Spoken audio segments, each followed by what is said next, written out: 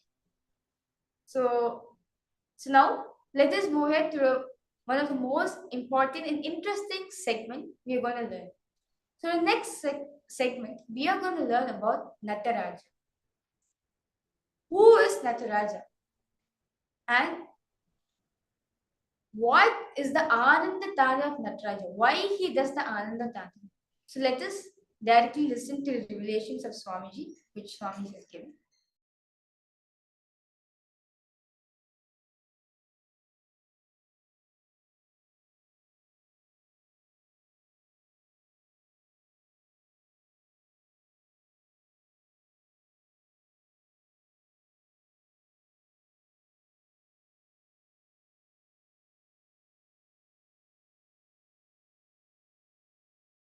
Kalbhairava did not stay in that very form for a long time. He just, see, each of Mahadeva's action is considered as one incarnation. When he came out and destroyed Daksha and his Yajna, that action is Virabhadra.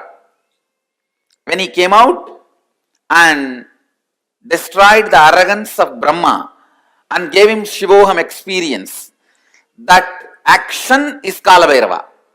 That is why Kalabhairava Jayanti is done as per the Tithi. It is Mahadeva himself is Mahakala and Kalabhairava. It is just his different actions.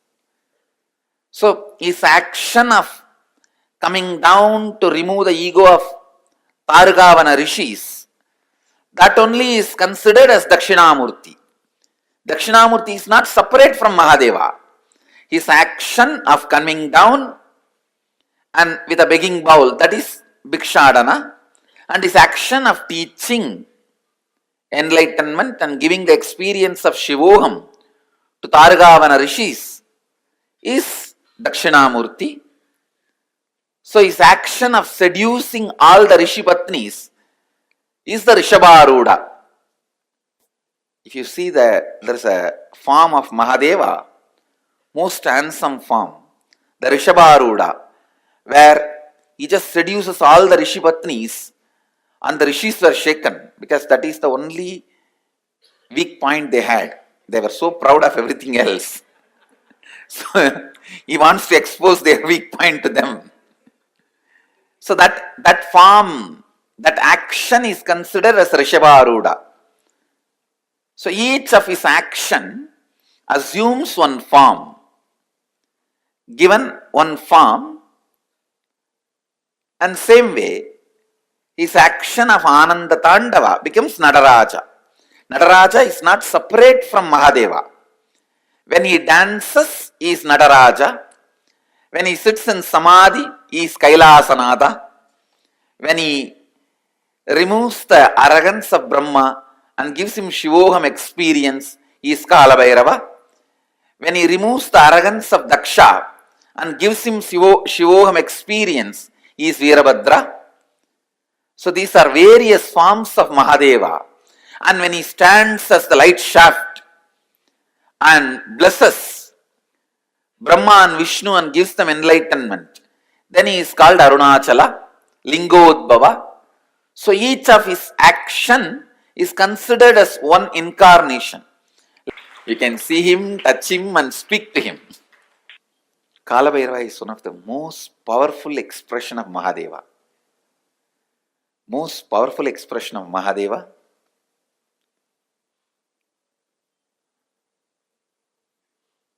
He is the energy on which all the memories are stored. All the memories are stored. Space is the energy where all visualizations are stored. Time is the energy all memories are stored. Cosmic record keeper. All the word documents are kept with Kalbhairava. All the visual documents are kept in the space. The space, embodiment of space is Nataraja. So Nataraja keeps all the visual documents and Kalbhairava keeps all the word documents. So anything happened, happening, yet to happen, you can just ask Kalbhairava, he will pull it out and give the whole record. And moreover, most powerful expression, easily accessible. The moment you call, he will be there.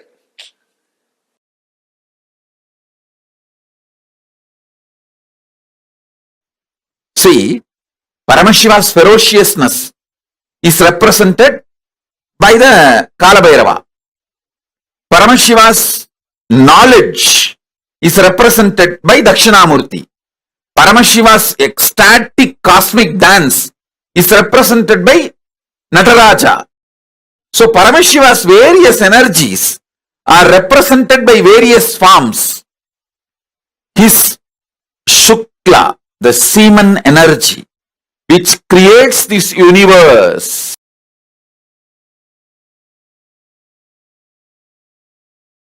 I am in such a state now. I am going to make too many important revelations. The multi-dimensional logic of the cosmos I will reveal. Surely the binary logic cannot understand what I am trying to tell. Binary logic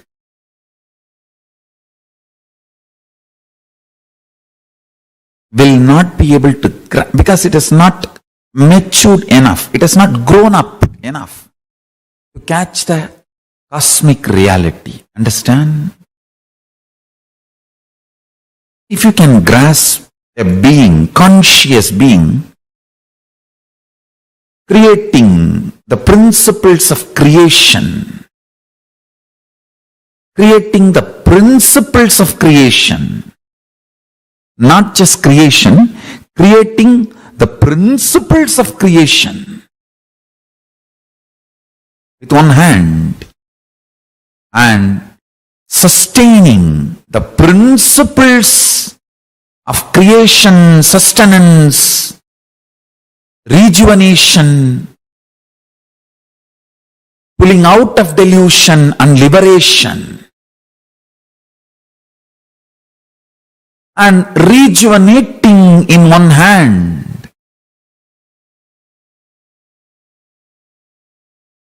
The principles of creation, principles of sustenance and principles of rejuvenation and principles of pulling out of delusion and principles of liberation.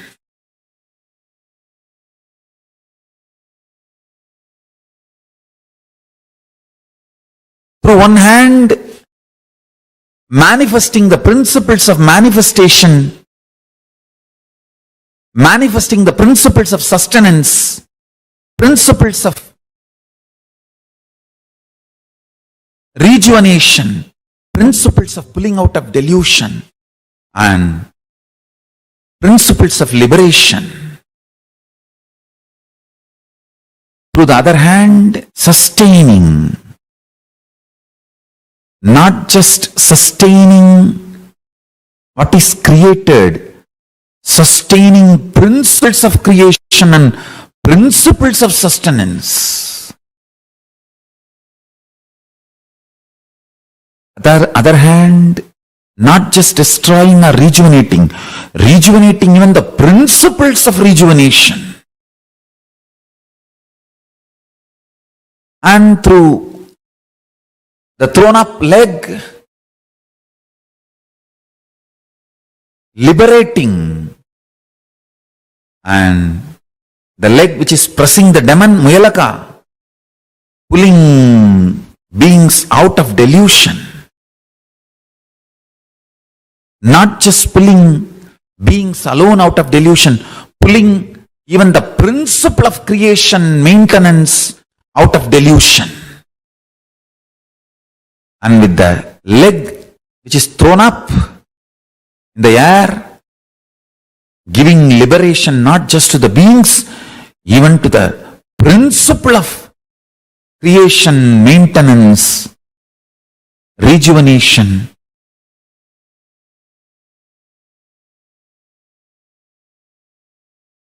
Pulling out of delusion and liberation. Doing all this not only without stress, in ecstatic dance. Just even if you grasp intellectually this, you will grasp Nataraja, the Ananda Dandava, cosmic dance of Nataraja. That is the meditation, ultimate meditation, connecting with Paramashiva, Nataraja.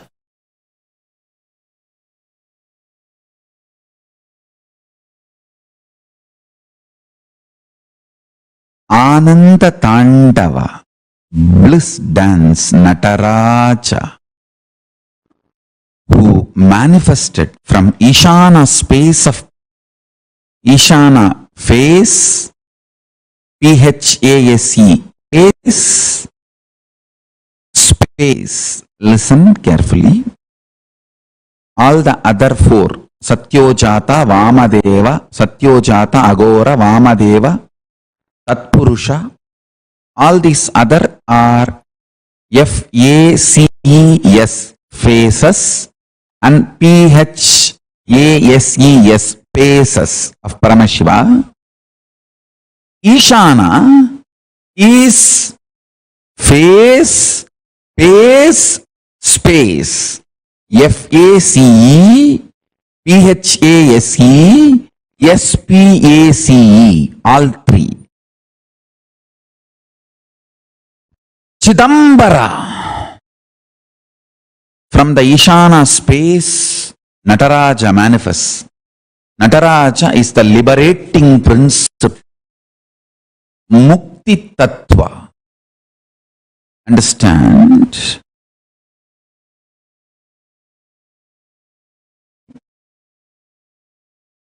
Cosmic dance. Mukti Tattva of Nataraja. Cosmic dance of Nataraja.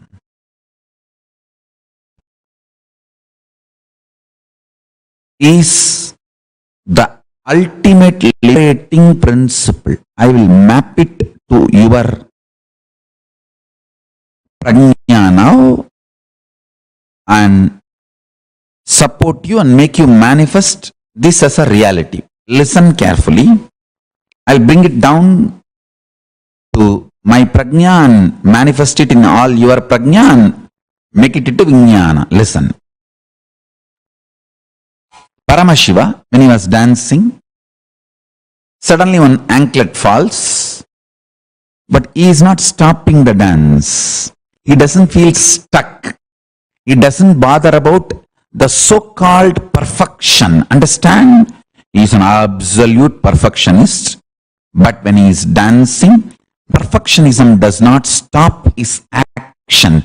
Perfectionism does not put him in inaction. If you lived around me, you will know exactly the meaning of this word. I am an absolute perfectionist, but my perfectionism will never stop me starting my projects, starting my work. I will not even miss putting the jewelry on the throne, but when I started this whole Sri Kailasa project, I did not even have my own land. People who live around me, they know how perfectionist I am, but my perfectionism never stops me starting new projects or venturing into projects. He continues to dance and Adisesha rushes and ties himself and makes himself as an anklet, and Paramashiva continues to dance. This is the key. Perfectionism,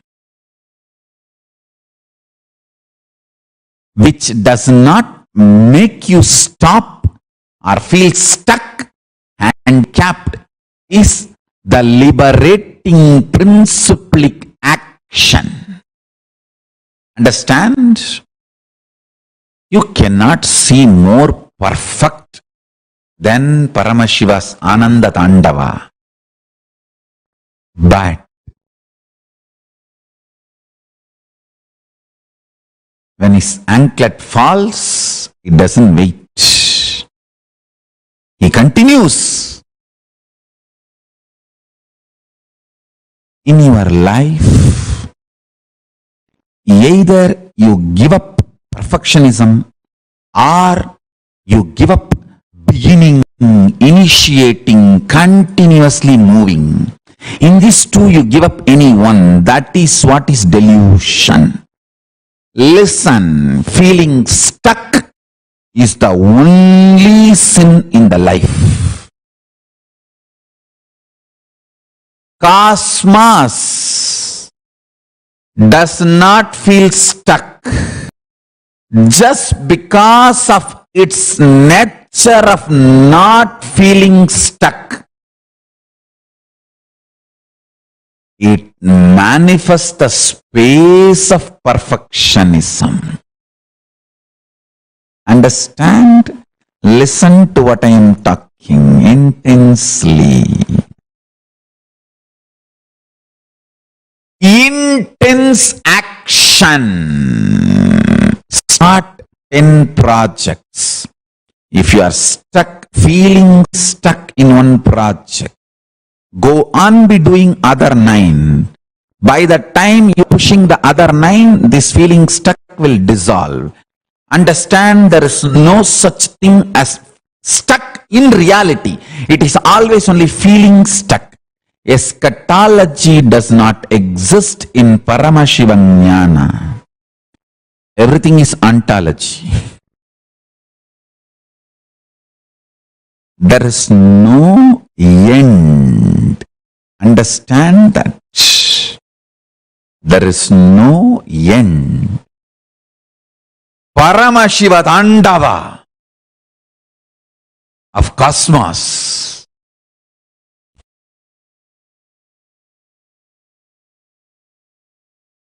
Its perfection is because it doesn't get stuck.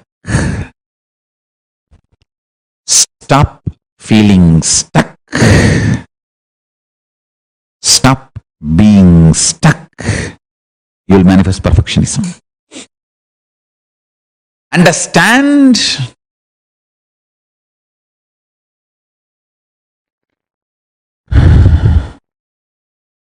Don't give up on perfectionism, but don't stop actions. Binary logic teaches you, if you want to be perfect, start late after preparing everything. Multi-dimensional logic teaches you, only by your action you will reach the perfection. You will manifest the perfection. Do not give up on perfection, but do not stop acting. Understand? Enlightenment is ultimate, not final. It is constant happening.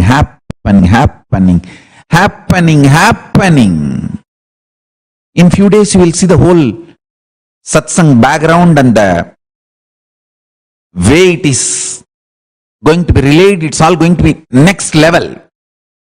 The whole background, LED screen, or the high definition, or the volume quality, or the different mics, all that thing set.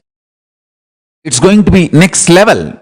But I don't wait for all that to get set and then start the satsang.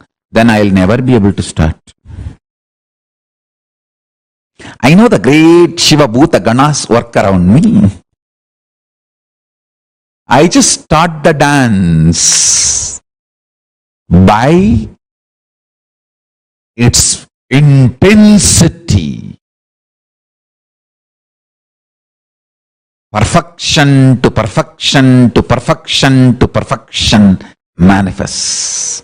Not imperfection to perfection. No. Perfection to perfection to perfection to perfection to perfection to perfection manifests. Listen carefully. Understand? One thing Arunagiri Yogeshwara has made it as my DNA. Continuity. Nitya. Nitya Ananda.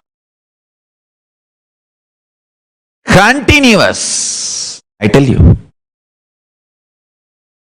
Stop feeling stuck.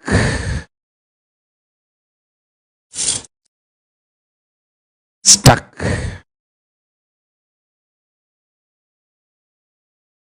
And stop stopping. Stop only stopping. As long as you don't stop, feeling stuck is only feeling stuck. If you stop, you will be stuck.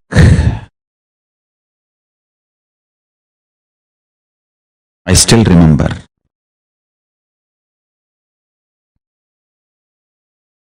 when I used to go to Polytechnic from Thiruvannamalai to Kudiyatham, sometimes I had to cross this Pachakuppam railway crossing. That's one place. It's not on the way between Thiruvannamalai to my college, but sometimes I will have to go to different places from my college. I will not even be sitting in the bus because usually that crossing takes half an hour or 1 hour. Multiple trains will cross. So on the railway level crossing, the buses will be stuck for half an hour, 1 hour. I'll take ticket only up to the Pachakuppam cross and then get down, walk, cross the level crossing and go to that side and catch the next bus and move. I'll say that I'm not interested in getting stuck.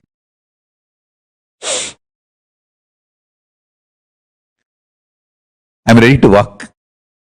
You have to walk 10 minutes from level cross to the bus stand. I'll say that is okay, perfectly all right. Instead of wasting 1 hour, 10 minutes walk, I'll catch the next bus and ultimately I'll reach the place more than 1 hour earlier. Understand one thing. Do not be stuck in anything.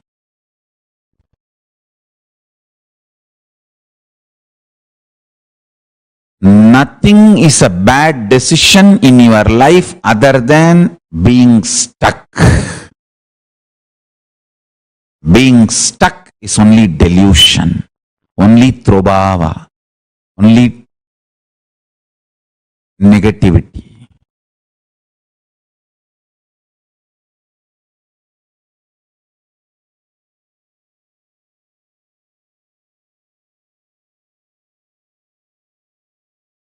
Epistemology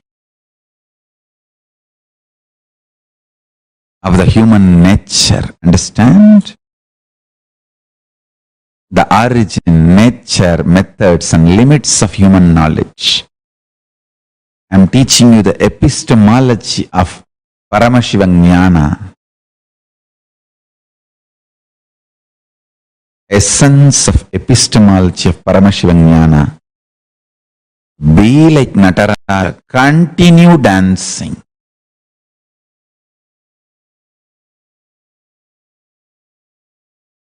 Continue dancing. Continue dancing. Be Nitya, eternal.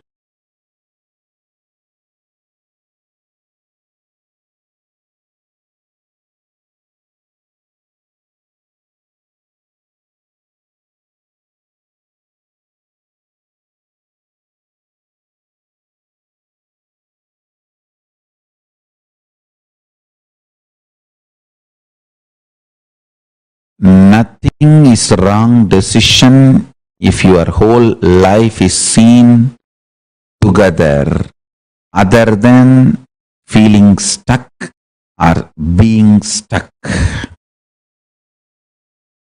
Nothing is wrong decision. As long as you are flowing, flowing, flowing, flowing, flowing.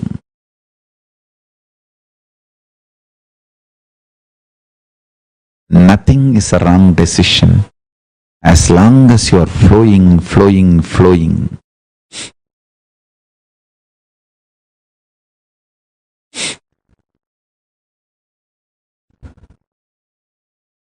That is the beauty of life.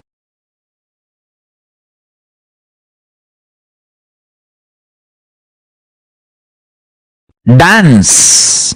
If you see your body as third person, you will dance as Nataraja.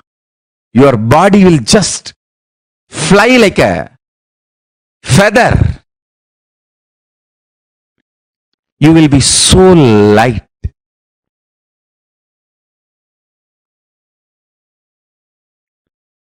If you can jump 50% of your height, you will be able to see your body as second person. Only if you can see your body as third person, you can jump full height of you. If you are 6 feet and you can jump 6 feet during the dance, you have mastered the art of seeing yourself as third person. Only if you see yourself as third person, you can jump your full height. Your Rudraganya will be ordained as Rudraganya during Meenakshi's time only if she can jump like a feather or full height and land on the floor like a feather. And there cannot be any pain, even the pain feeling in the muscles or body. There's a beautiful incident during Meenakshi's time happened. Two Rudraganyas of Paramashiva had little feeling that who is the best dancer. Then Meenakshi conducts a small experiment. She gives flower bouquet to both of them and they are expected to dance with a flower bouquet, holding the flower bouquet in the hand.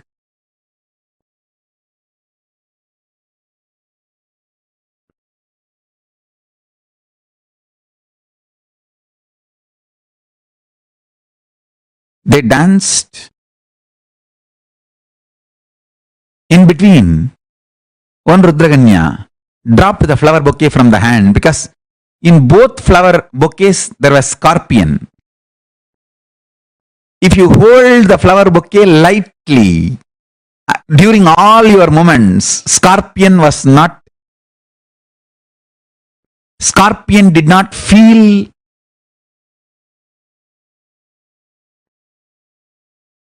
any pressure or suffocation. So the Rudraganya was mastered the science of seeing the body as third person. She held the flower bouquet so graceful that Scorpion did not even feel that somebody is holding. So it did not get agitated. It was relaxed, resting. But the other Rudraganya was not mastered. She mastered maybe the body movements, but not the conscious way of holding herself. So she held the flower bouquet a little tight. Maybe she was a little suffocated inside. And jealousy suffocates you, and comparison suffocates you. She held the flower bouquet a little tight, and the scorpion bit her. She dropped it, and naturally she has to learn more powerful cognitions. If you see your body as third person, you will jump full height and land like a feather, and again you will dance. No pain, no fear of pain. You'll be just beautiful feather. Understand, whether you want to excel in rope yoga or Kundalini Rajju or Shivastamba, this is fundamental need. Seeing your body as third person.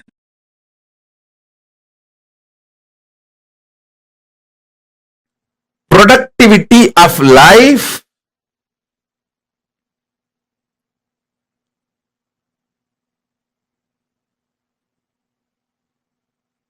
means multiple times your patterns and mind dying in the same body. Waste of life means carrying the same mind into multiple bodies.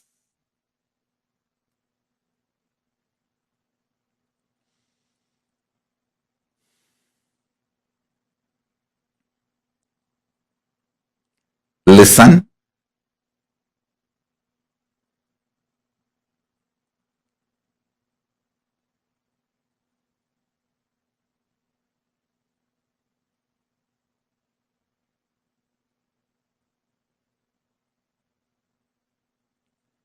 Nothing can equate the truth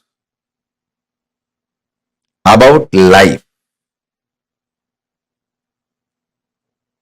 To experience the truth of life, anything can be sacrificed.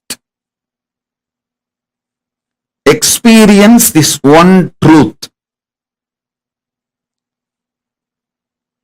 The more number of times your patterns die, you come to completion in your life is productive. Every night, if you complete with yourself and life, that is the best productivity of your life.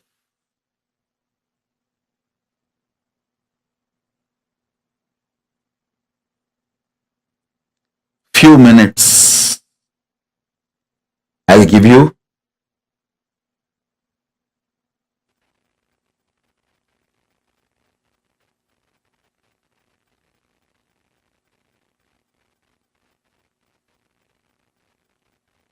Take few minutes to pen down all the incompletions right now you remember about you and life. I'll use my powers, manifest Paramashiva from my being into all your being. Through this intense process, spiritual showering, I'll complete you completely and literally burn your past. I will literally burn your past.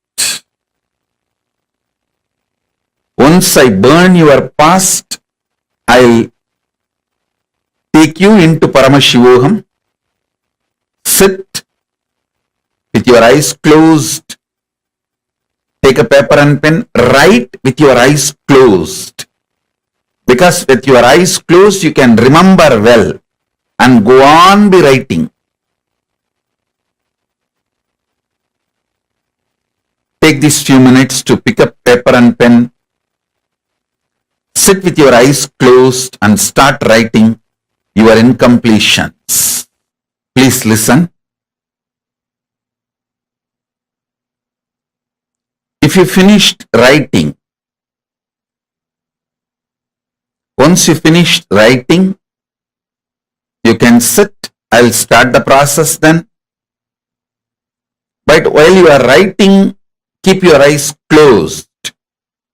If you finished writing, you can keep your eyes open. If not, keep your eyes closed. There are some people asking, what is incompletion? Everything you feel as a problem in your life is incompletion, right? If people are not listening to you as you want, if things are not going as you want, if the country law is supporting you as you want, whatever you feel as a problem in your life, whether headache or hair fall, or brain itself is falling due to the stress, everything is incompletion. Pen down. I'm going to manifest the powerful energy of Nataraja, who is the Lord of living enlightenment. Living enlightenment is today's session. Today's session is I am living enlightenment. Nataraja, aspect of Paramashiva, brings complete completion. Actually, he makes incompletions irrelevant. Dakshinamurti brings completion to completion. Incompletions, all your incompletions will become complete by Dakshinamurti. But Nataraja, he just makes your incompletions irrelevant. So listen. Listen carefully, intensely.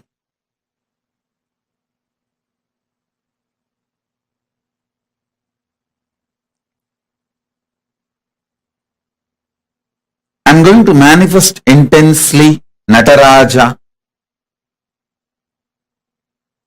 Paramashiva's powerful manifestation is Nataraja. I'm manifesting Nataraja now.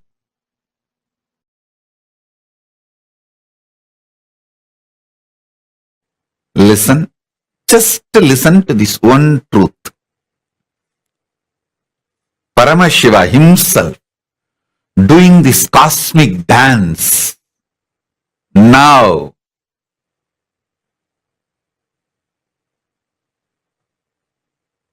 Inside me. Decide to trust this and sit with me now. You will see his cosmic bliss dance not only inside me, inside you.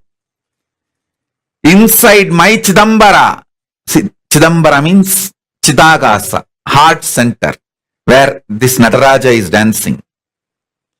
In my Chidambara he is dancing.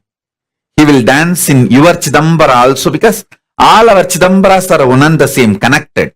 The moment you decide to trust in my Chidambara he is dancing, the connection has happened. He will start dancing in your Chidambara, in your Chidakasa, heart. Listen.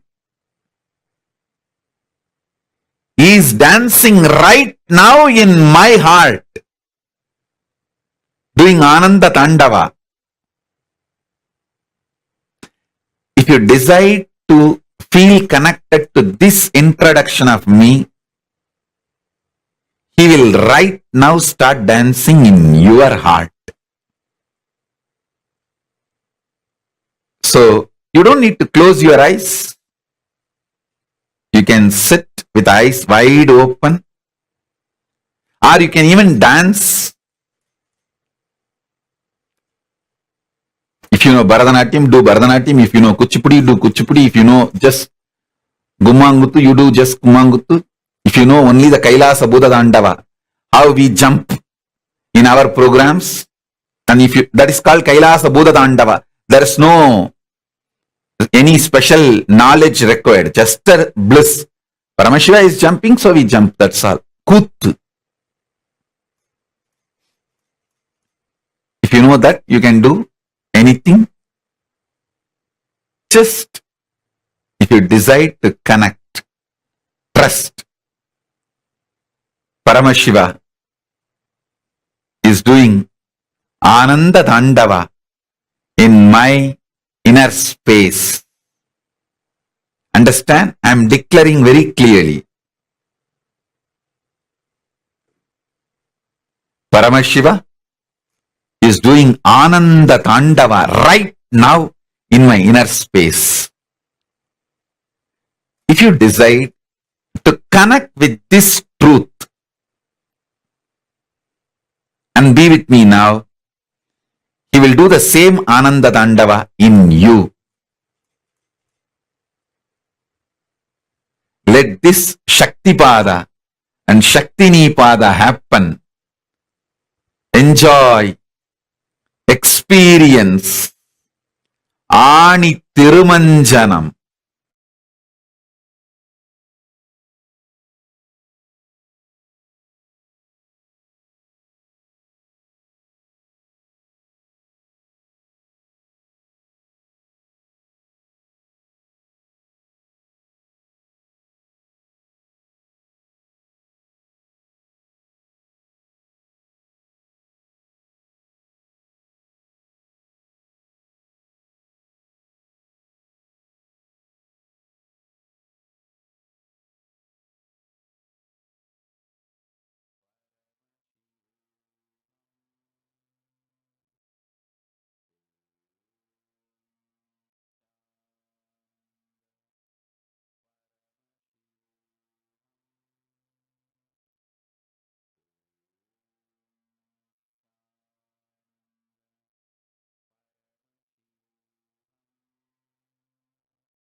Swamiji very beautifully revealed to all of us about the Mukti Tattva of Nataraja. He is the ultimate perfectionist, but never waits for perfection. He is the ultimate perfectionist. He manifests everything in his best perfection. See his dance? It's the cosmic dance. There's perfection in every angle, but he never waits for anything. The whole principle of Nataraja, the Srishti, Sthiti, Samhara, Trobhava, and Anugraha, in every aspect, he is continuously doing the Ananda Tandava, constantly performing the Ananda Tandava, making himself available to the universe. Called the Chidambaram of the West, the Nithyanandeshwara Hindu Temple, Seattle in USA, was inaugurated on the 24th of February 2008 by Swamiji himself.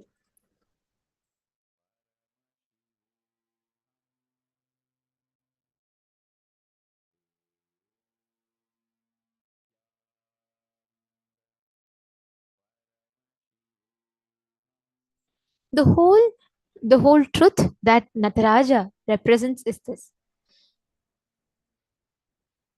Feeling stuck is the only problem. Perfectionism, which does not make you stop or feel stuck. Handicapped is liberating principalic action. Every time you get stuck in life, every time you either, for example, let's say you're starting a project, you say, all right, let me make sure everything is gone, like I give up everything, and I can't do everything perfect, let me do it what is there. That is wrong. At the same time, if you start a project, we say someday suddenly let everything come into place, let me wait for first resources, no, then let me wait for money, then let me wait for people, then let me wait for time. We keep procrastinating in the name of perfection. That is wrong.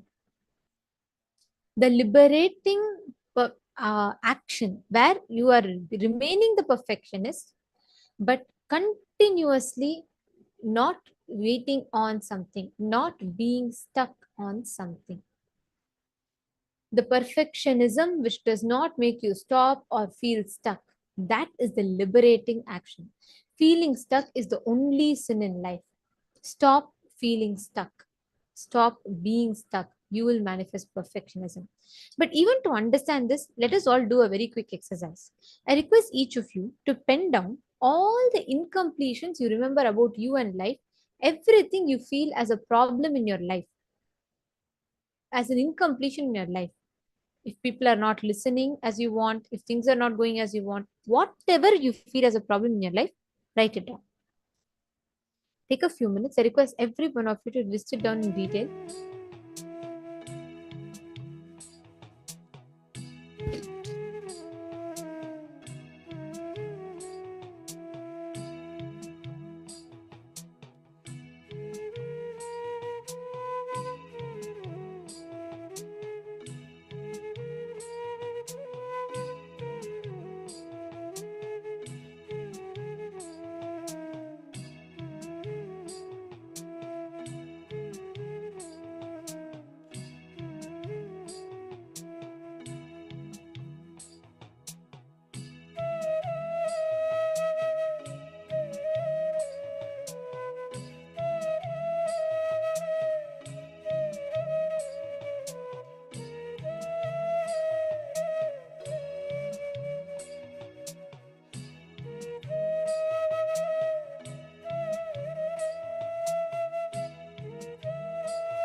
Sandhya Nrittamurti.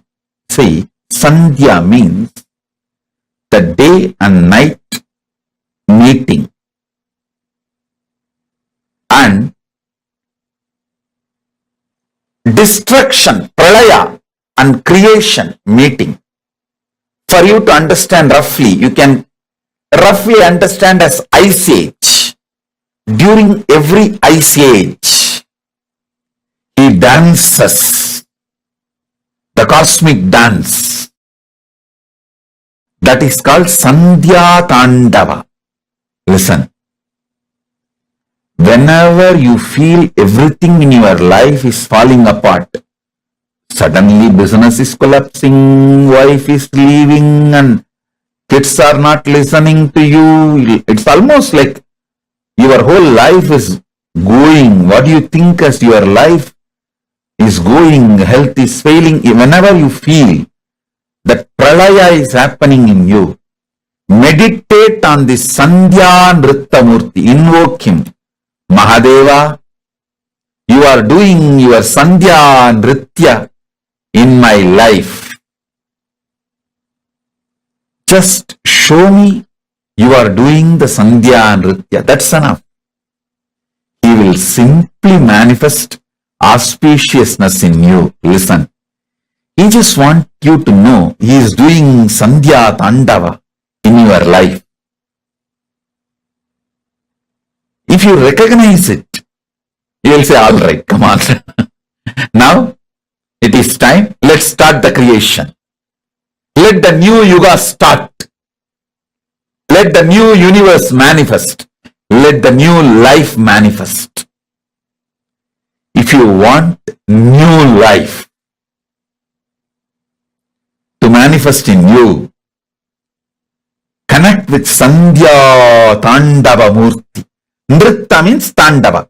Sandhya Nritta Murti.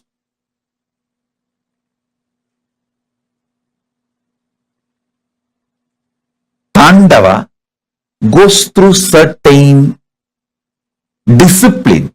Nritta is beyond all discipline.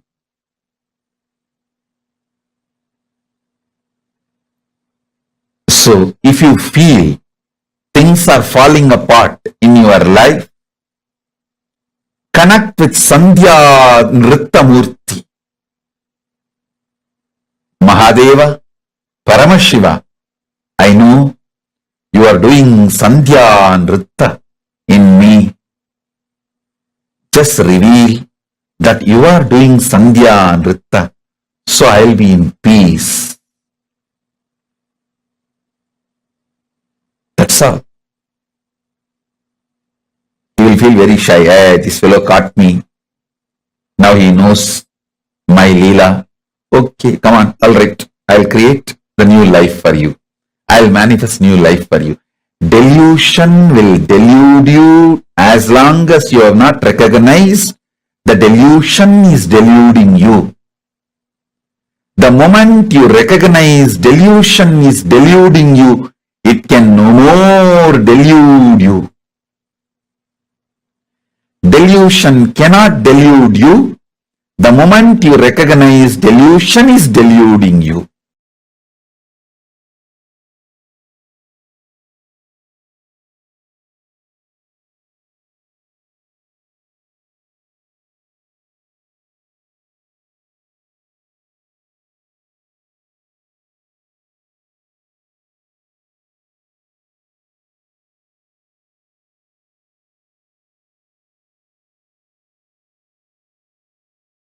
Actually, even this Sandhya Nritta Murti we have in Seattle Temple. Seattle Temple, we have not only the huge Nataraja, Ananda Nataraja, we have some more dancing forms of Shiva.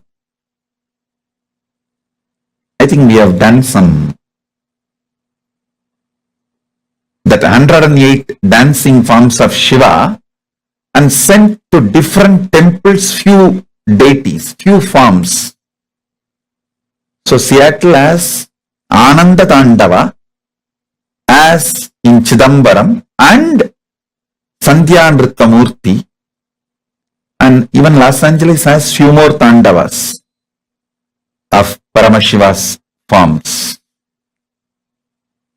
So connect with this superconscious mutation, Sandhya Nrittamurti. You will realize nothing is falling apart, everything is falling in place.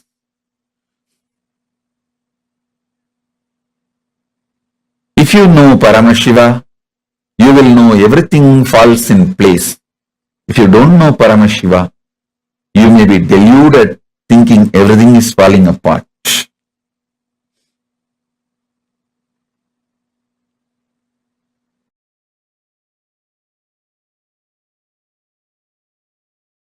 First,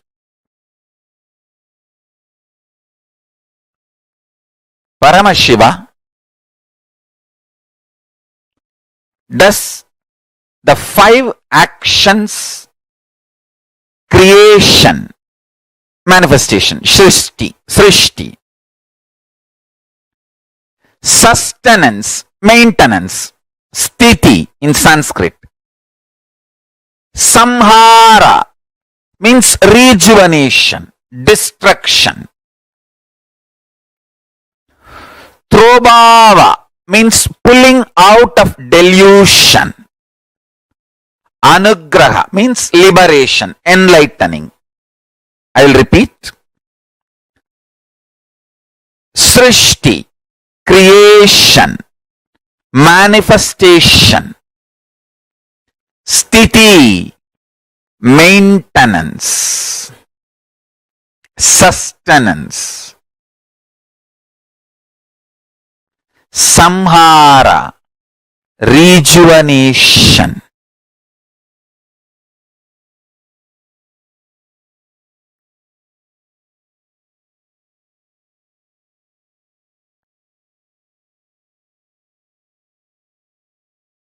throbhava, pulling out of delusion,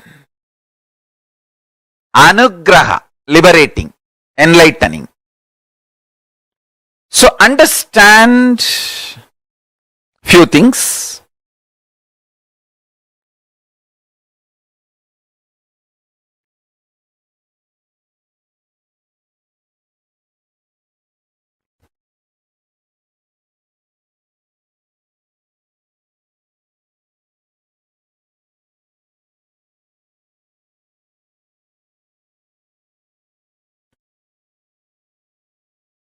Listen carefully. Paramashiva does this 5 action: creation, maintenance, rejuvenation, pulling out of delusion, and liberation. Not only he sits in the cosmos and does all these 5 action, he sits in you also and does all these 5 action constantly in your life. Listen, the first powerful cognition: Paramashiva does all these 5 action, and same Paramashiva not only is sitting in the cosmos and doing this 5 action, he is sitting inside you and doing this 5 action. The core content of your inner space is Paramashivoham. You are Paramashiva. Listen carefully.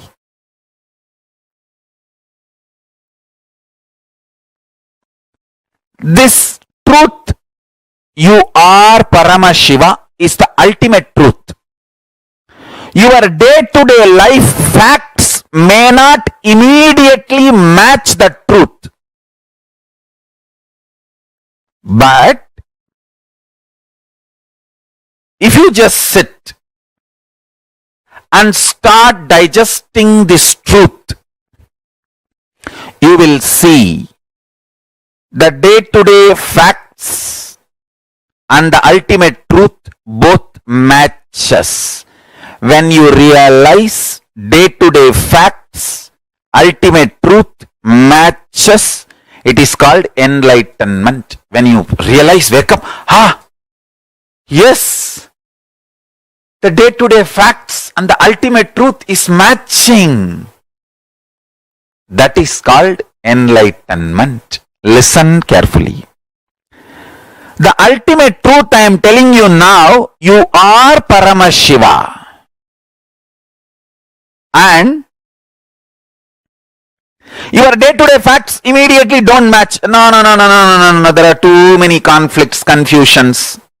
How can I be Paramashiva?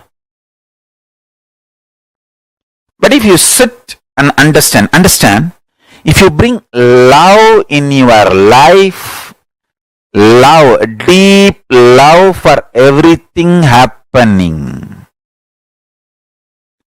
you will realize two things. Everything is auspicious. Paramashiva, Sada Shiva. Sada means everything. Shiva means auspicious. Understand? Whatever me and the Sangha is going through, in this moment I am uttering this truth. Not only this is truth, this is fact. Nothing falls apart. Everything falls in place. Nothing falls apart. Everything falls in place. Understand this great truth.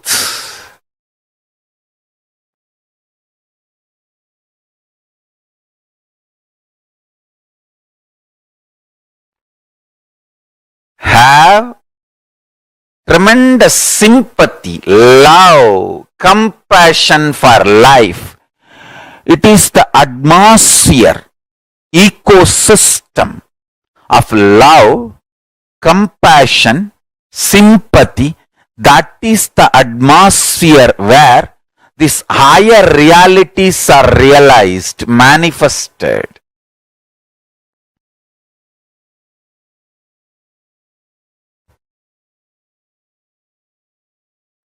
The day-to-day fact and highest truth both match.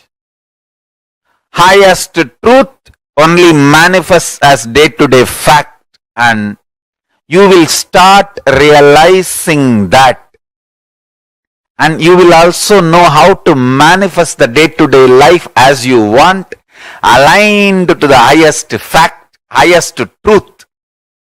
When you start internalizing this truth, I am initiating all of you into.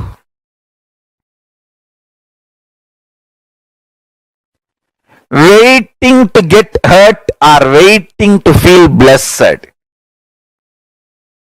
Are we interested in waiting to get hurt by life for every small thing? Are waiting to feel blessed for every small thing happening around us? That's it.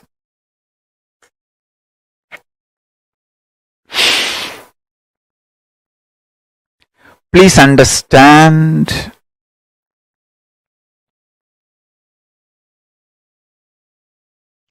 I can give you the same assurance, commitment, protection through this initiation.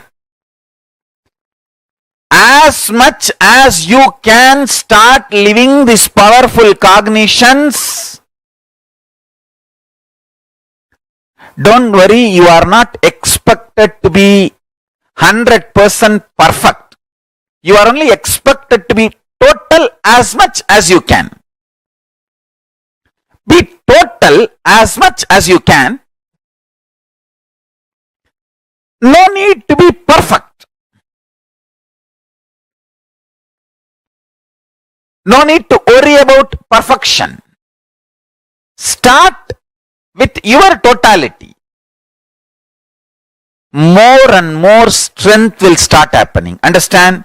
You have 14-inch biceps and you see somebody having 24-inch biceps and you feel, oh, when will I build 24-inch biceps and triceps? Impossible, forget about it. No, then life doesn't work in that way. From 14, you build 15. That 15 brings so much strength, so your weightlifting ability becomes double. That becomes 16. That increases your weightlifting ability to triple. Then that brings 17, and that every inch muscle getting added adds strength and your ability to lift, and then you build. Finally, you achieve what needs to be achieved. Every time you win using a powerful cognition, powerful truth in your life, you gain confidence on Paramashiva. That confidence gives you the ability to build more powerful cognitions. More powerful cognitions brings more confidence on life and enlightenment. Paramashiva, Kalabhairava, and that gives more confidence and more powerful cognitions. That brings more enlightenment, more power manifestation. Understand?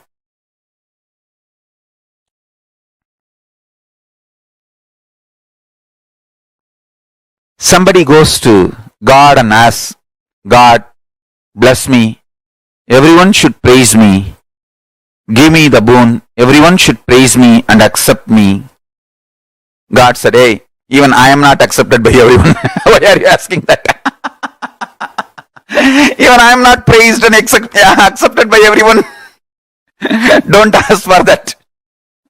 Life will ever be one side people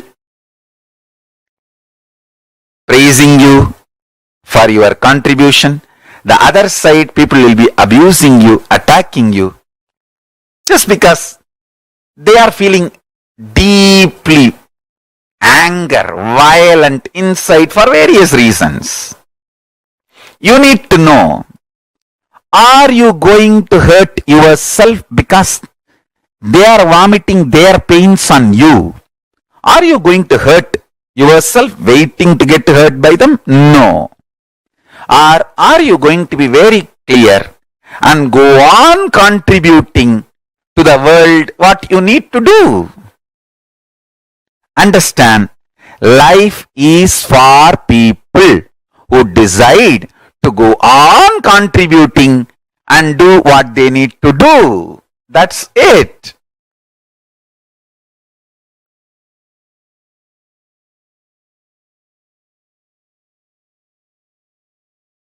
I wanted you to know, at any situation in the life, truth is the most powerful strategy for life. The truth is you are Paramashiva. Whether you understand or not, nothing falls apart, everything falls in place. Understand, I am telling you. With all this so much attack, I am surviving, thriving, not just surviving, thriving is just because Paramashiva is protecting me, Kalabhairava is protecting me.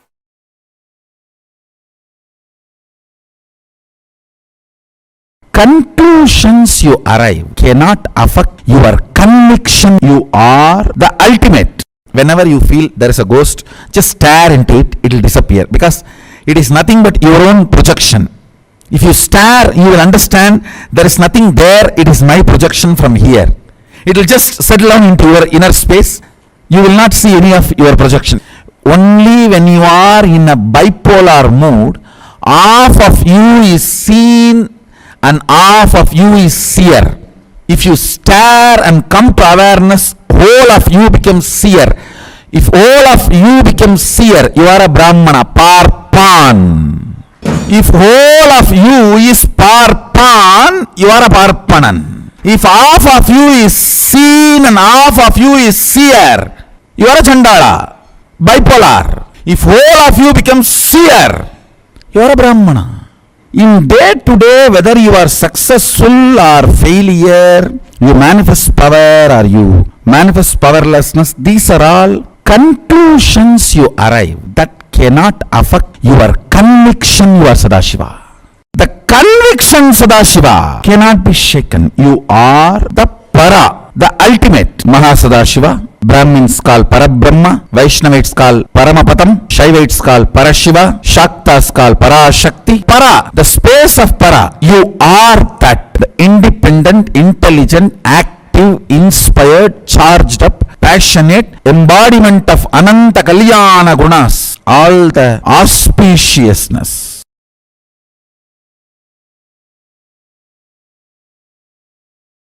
Everything happening in you is auspicious. If you understand that, you are Shiva. Inside you, outside you, everything happening is auspicious. I tell you, once you are initiated,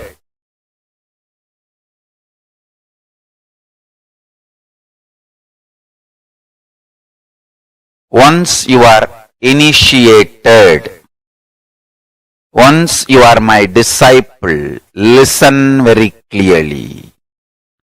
Even if you think in your life things are falling apart, they are falling in proper place. Understand?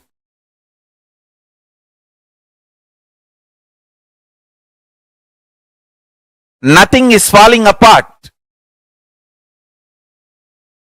They are all falling in place.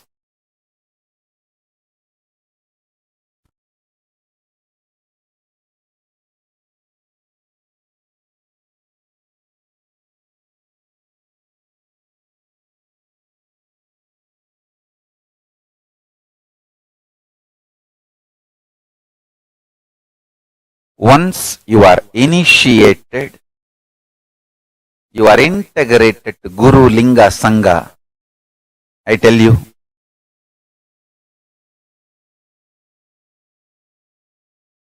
nothing falls apart. You may, even if you think things are falling apart in your life, they all fall in place. Understand that. Nothing falls apart. Everything happening is auspicious. Everything is falling in place for the higher purpose. I tell you,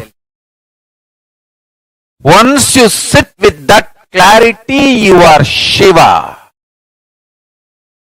If you are able to come to that clarity in your life, you are master of your life. You are Ishvara. I tell you,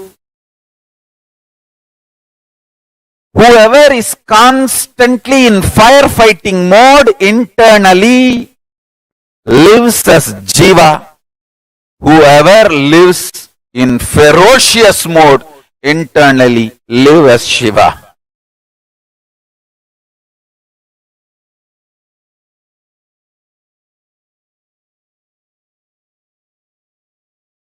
Listen, please listen. Whatever is happening is auspicious. Things are not falling apart in your life, they are falling in place in your life for your higher purpose. Listen carefully. This 5 action like creation, sustenance, rejuvenation, pulling out of delusion, liberation. These 5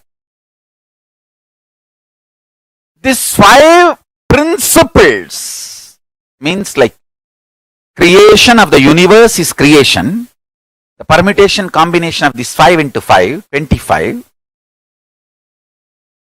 is happening constantly in you. So understand the truth.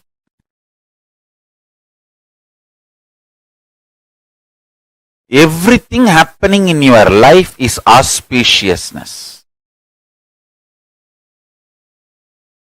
With this one truth, one powerful cognition, if you sit and bring this clarity, completion, joy, restful awareness this one principle in your life alive,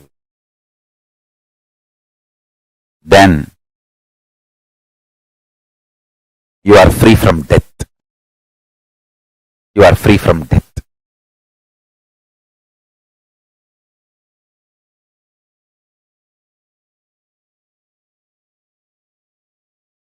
I can give you thousands of sacred secrets about death.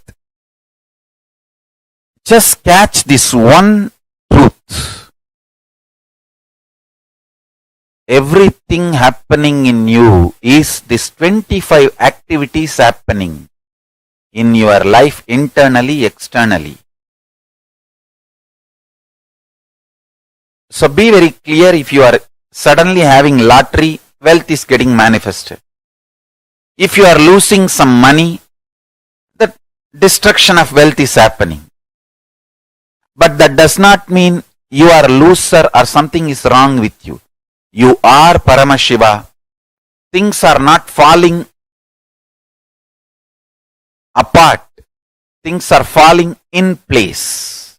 Sometimes some wealth loss awakens strong, active, workaholic energy in you, which is, you might have lost few $1,000s, but the energy gets triggered in you, maybe worth of millions of dollars. I have seen this happening. So nothing is wrong, inauspicious. Anybody who soaks into this powerful cognition, whatever is happening is auspicious. First of all, that powerful cognition fellow, you will not have violence inside. And you will not be doing anything wrong. You will be living as Paramashiva. When somebody tries to attack you, they only create karma. It's not that you have some karma, because of that they are coming near. No, they create karma for themselves. You live in a pure Paramashiva space.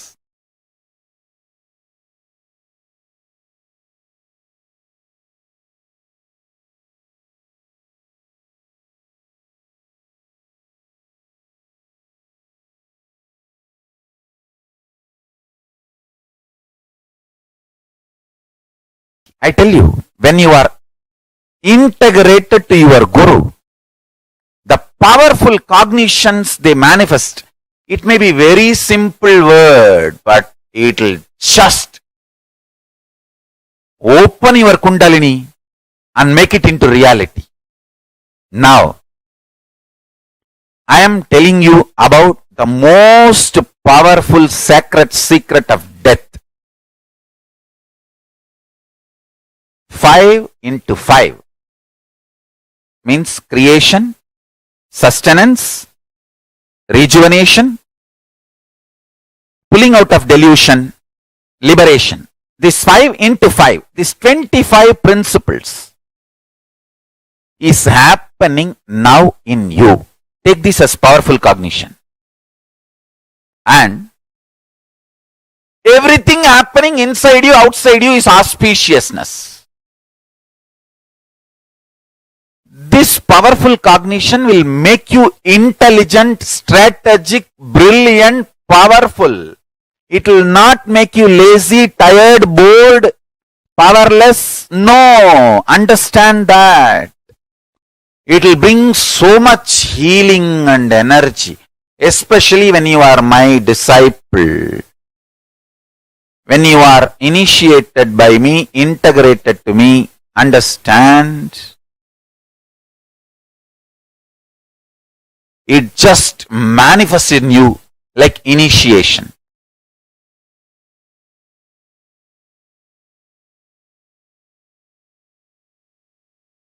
Understand, sometime you may say, oh Swamiji, the universe does not make sense to me. It does not need to make sense to you. It is not obligated to make sense to you. You are obligated to make sense to Paramashiva. Understand? You deciding to make yourself sensible to Paramashiva is surrender to Paramashiva. I decided I will make myself sensible to Paramashiva. I will not bother whether Paramashiva makes sense to me or not. That is surrender. Paramashiva is no way bound to make sense to me. Universe is not obligated to make sense to me. I am only obligated to make sense to universe. I am obligated to make sense to Paramashiva. My behavior, my lifestyle, my thought currents, me, I am supposed to make myself sensible to Paramashiva. Paramashiva is no way obligated to make himself sensible to me. This is the, I am revealing the most internal, deepest sacred secret. Decide. Life, Paramashiva, universe, Jiva, Ishvara, Jagat. The Jiva means the individual existence, soul, Atma of me. Ishvara means the cosmic soul.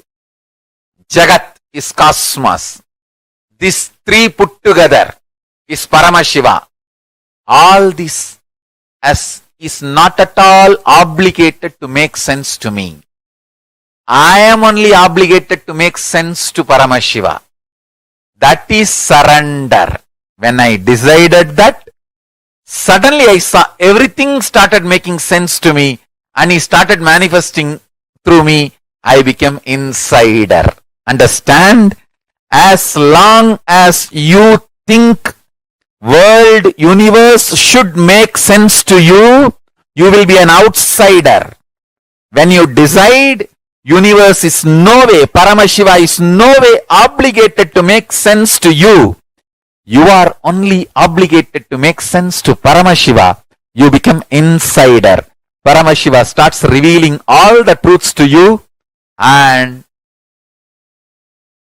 he makes so much sense to you.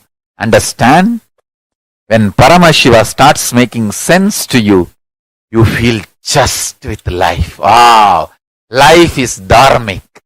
Nothing is negative in the universe. Everything is auspicious.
Swamiji just very beautifully revealed to all of us about how everything happening in life is auspicious.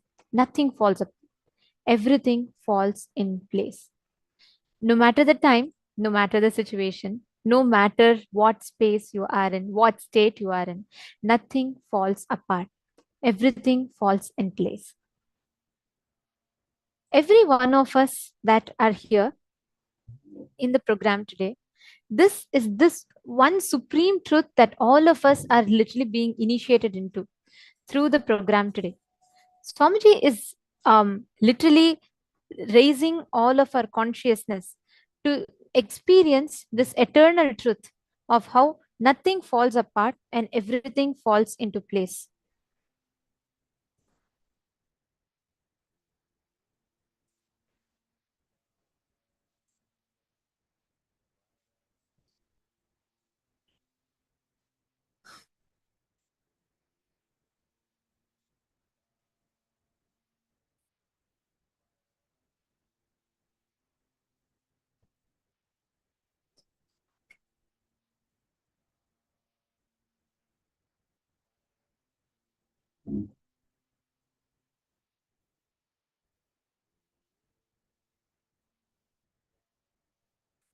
Everything that we go through in life, no matter the time or situation, many times we all feel like, oh my God, everything is falling apart. It's not working, right?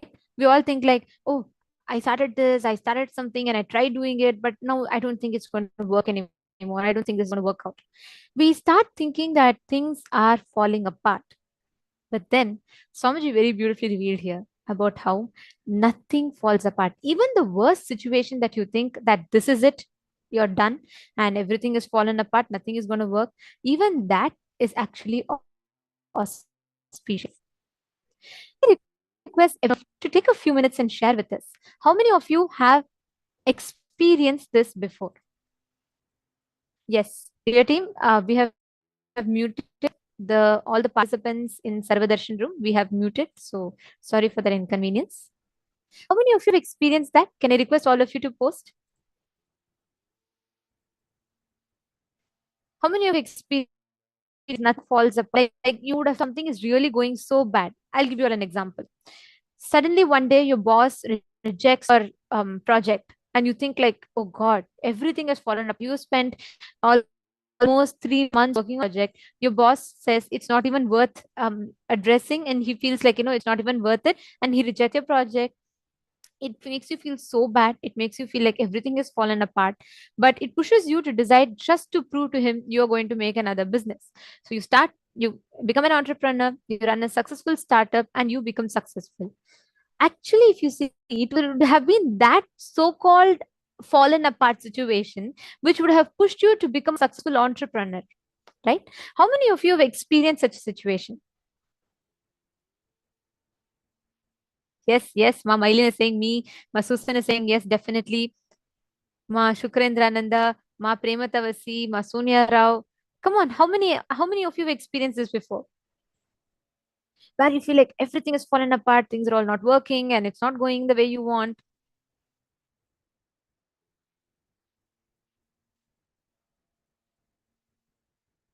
Yes, Mary Frederick, Nithyanandam. Very nice to have you here. So, can I request each of you to share? Hugo Pavelek, Nithyanandam. Very nice. Now, in all those situations, actually, if you notice, you would have thought everything is falling apart, but in fact, things would have fallen back in place. Nothing would have fallen apart. Even the so-called worst situations has only pushed you in some way or the other to take steps to make things perfect in your life. How many of you are cognizing this? Now, it is this same experience, it is this same truth.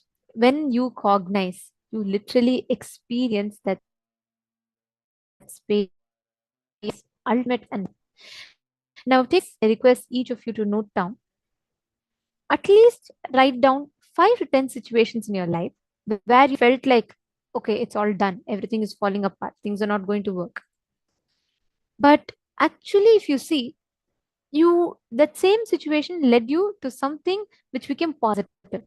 Any five, write it down for 5 consecutive years. For example, 2019, any 5 things which you thought was negative became positive. 2020, 5 things that you thought was not going well, it was negative, but it became positive.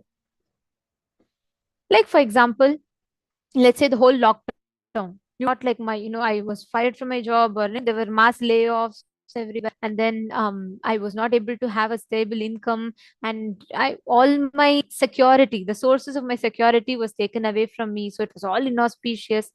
You thought your life was done, you didn't know what your future was going to be, but then that forced you to do a startup which became successful. Pen down like this all the situations.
Now, please relax. We will now be entering into the next session where we learn about Akasha Tattva, the space dimension.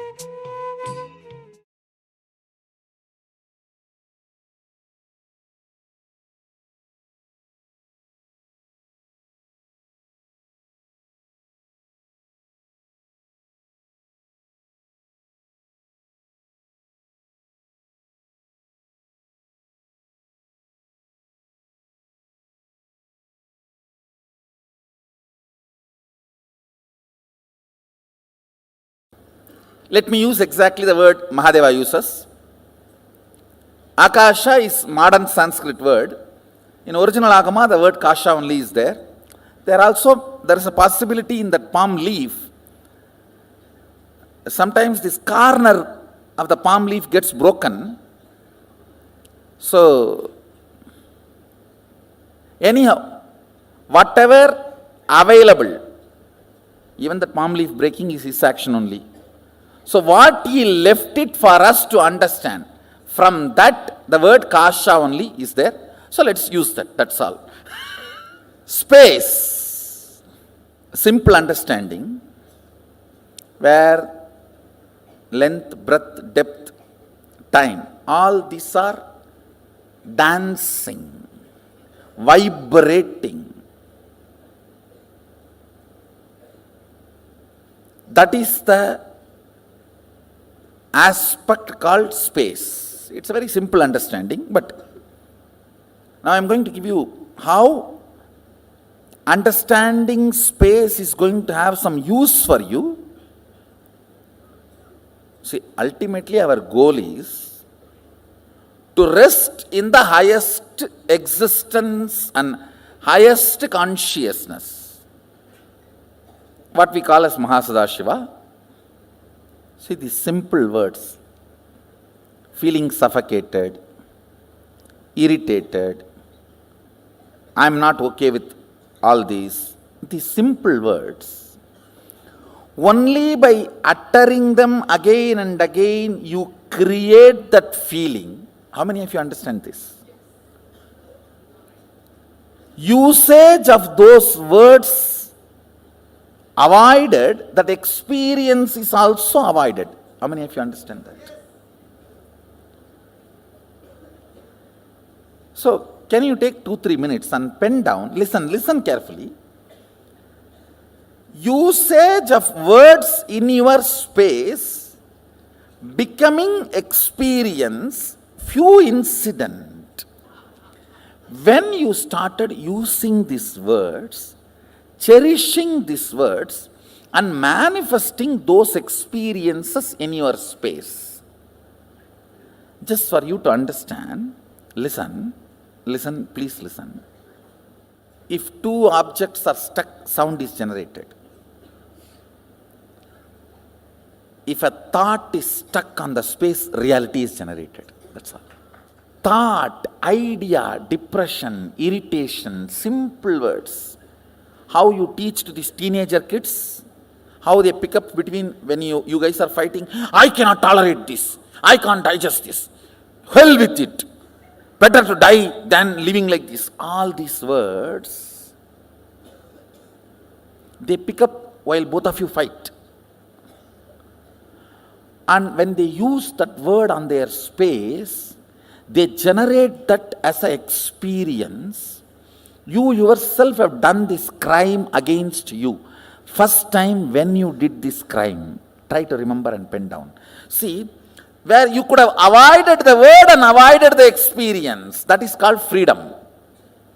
You chose the word and chose the experience.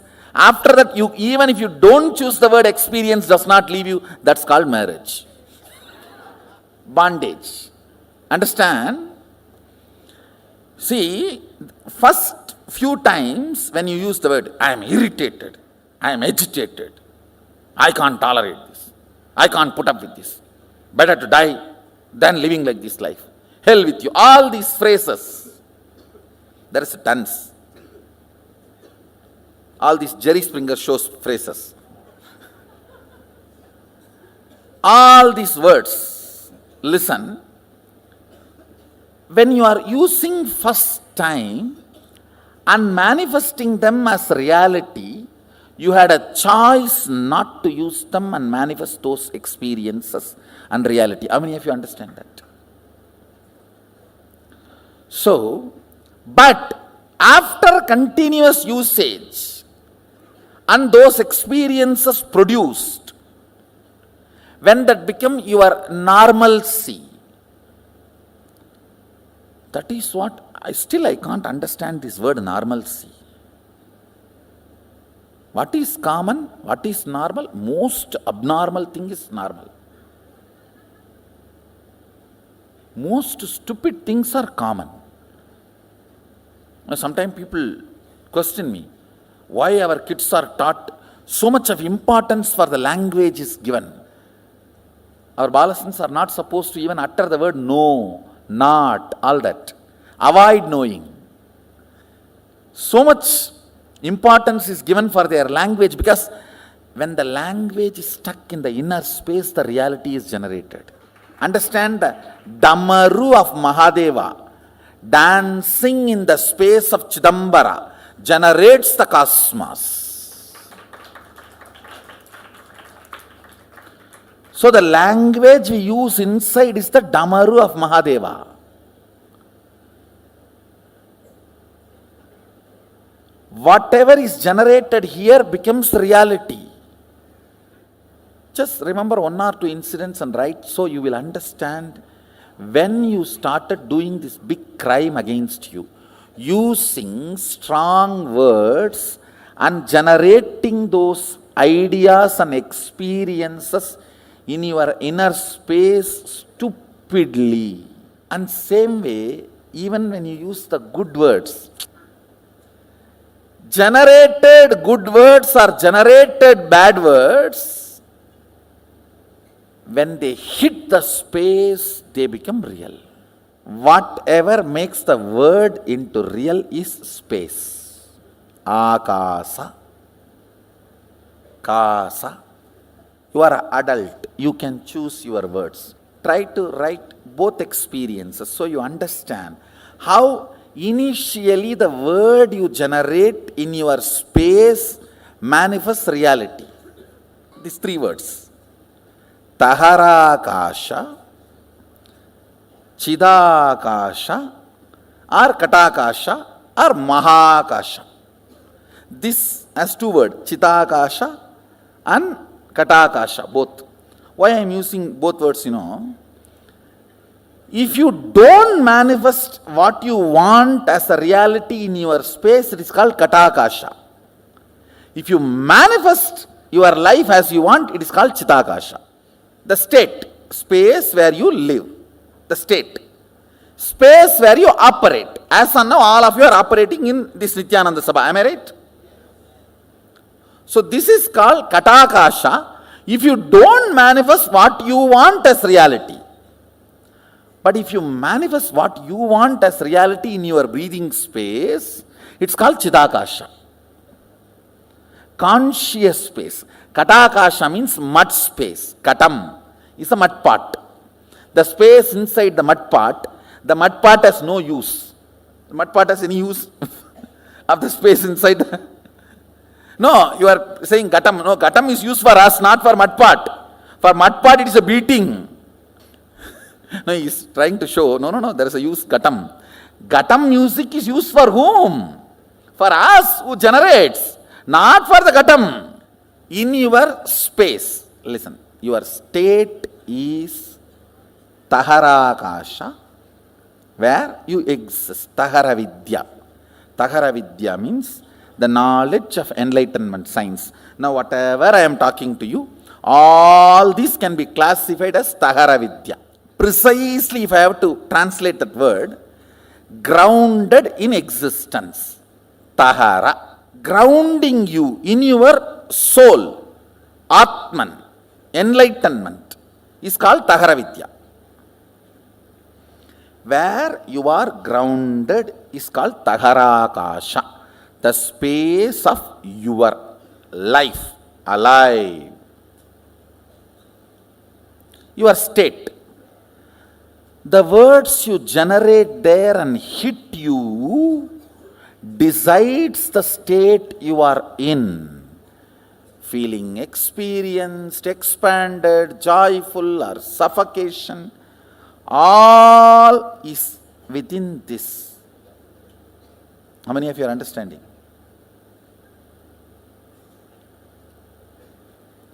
Having the whole world open for you and feeling imprisoned can be there.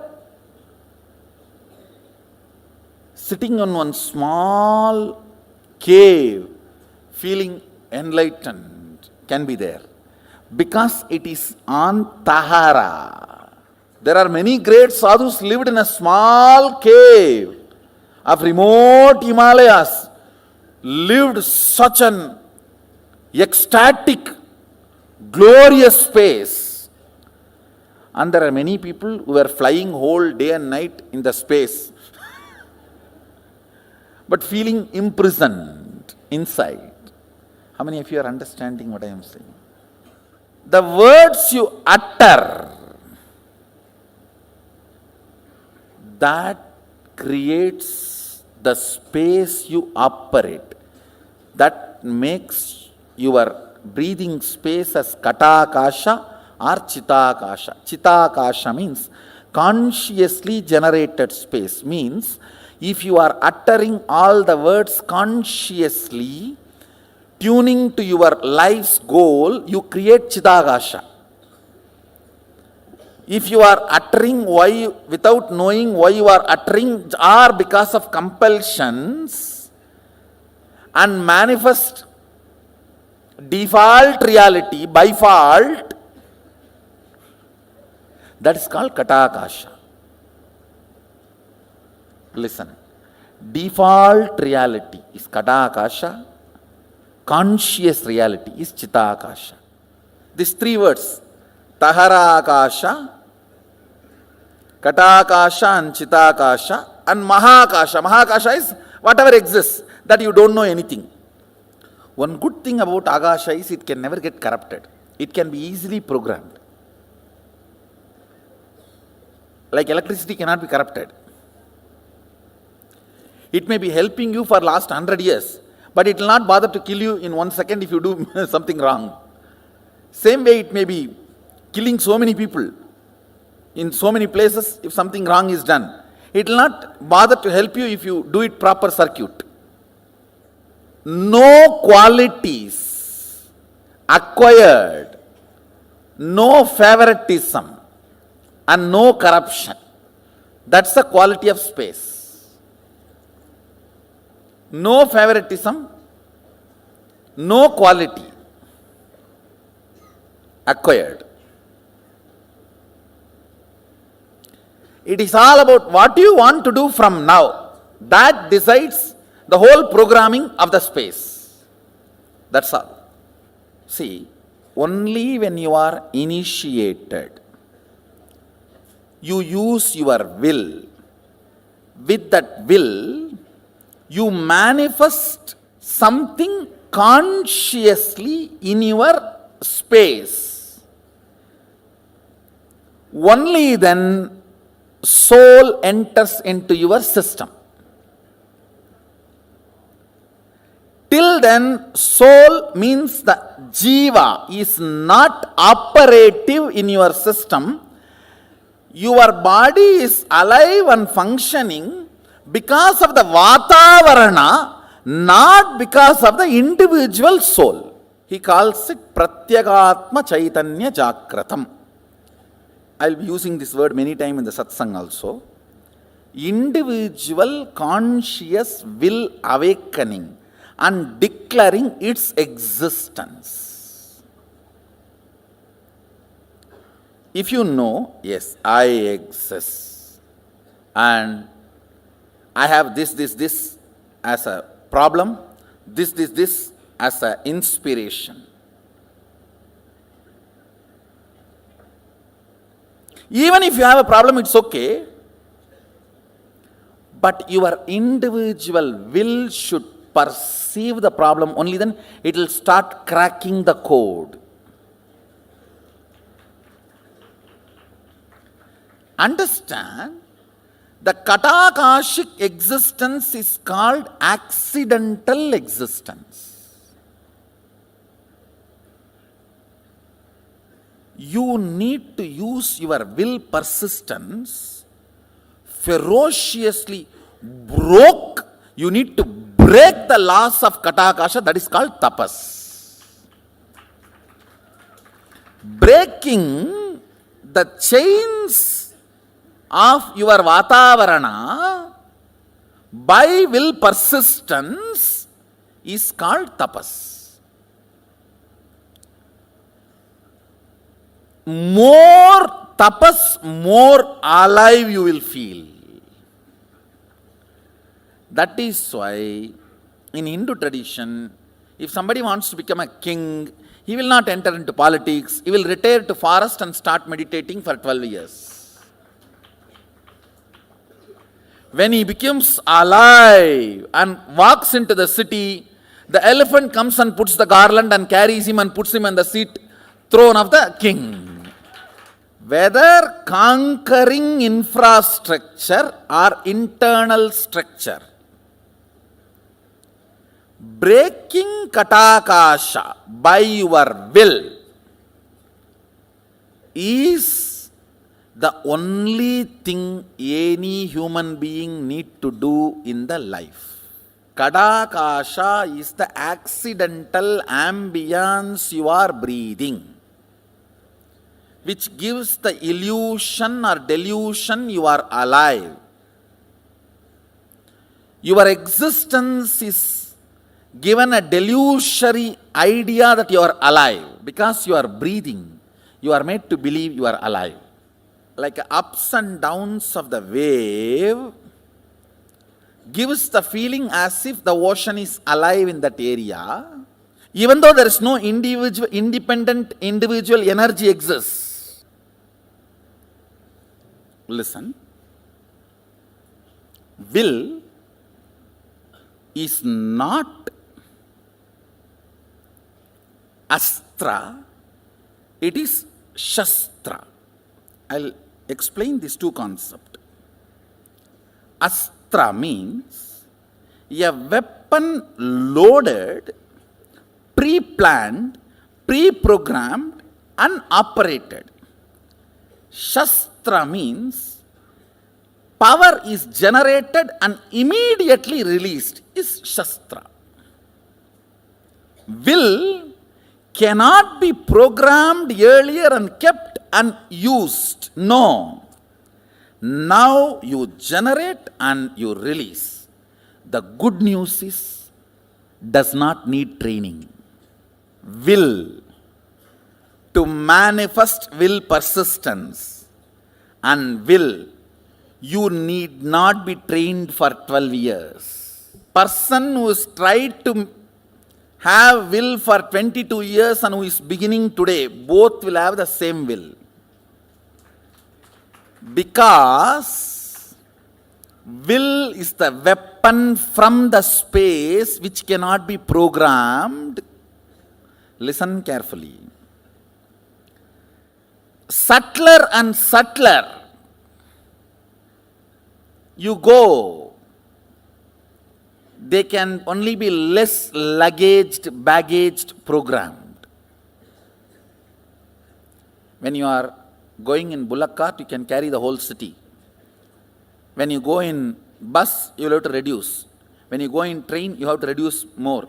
When you are going in the flight, it has to be reduced a lot more.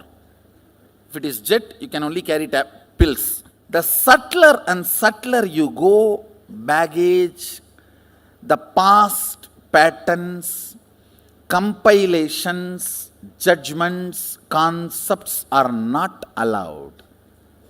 Understand, Mahadeva very clearly says, state, space, manifestation, all the three does not need pre-training. Because it is fundamentally based on the space, will power, will persistence is enough. Means You deciding now, from now what I want to do only matters. Till now what I have done does not matter. Understand, past, the good news I have for you. Past is irrelevant when you are working with the space, akasha. Present is too relevant when you are working with akasha. Clear?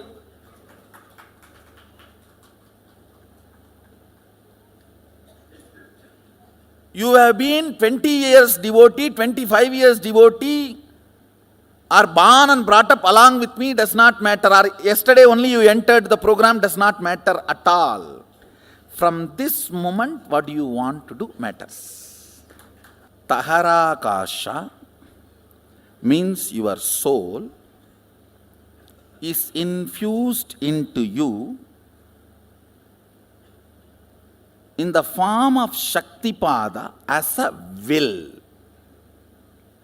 Will means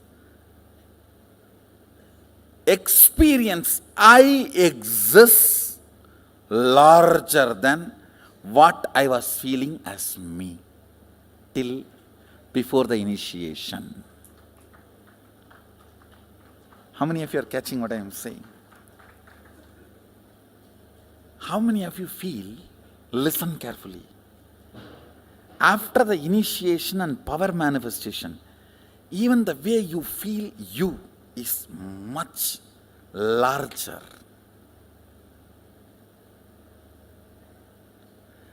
That only manifests into Katakasha and makes it into Chidakasha. If you don't manifest power, your Nithyananda Sabha is Katakasha. If you manifest power, your Nithyananda Sabha is Chidakasha. Signs of initiation. Diksha. This word Diksha need to be understood. The word initiation is too superficial for Diksha. If I have to translate exactly the word Diksha into English, breathing life, infusing life. The frequency of your will existence raised to the level of frequency of will persistence to become the realization of will, reality, realization. Understand? Taharakasha breathed, Guru breathes life into Tagarakasha. With that you start that will persistence. With the will persistence you start manifesting.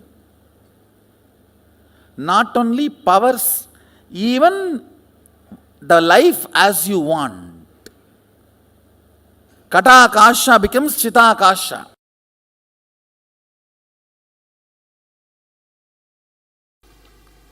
Listen. Gap between one thought and the other thought is space. Here. Gap between one Big Bang, another black hole is space here.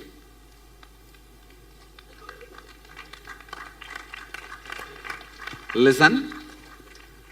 Listen carefully. LBD active.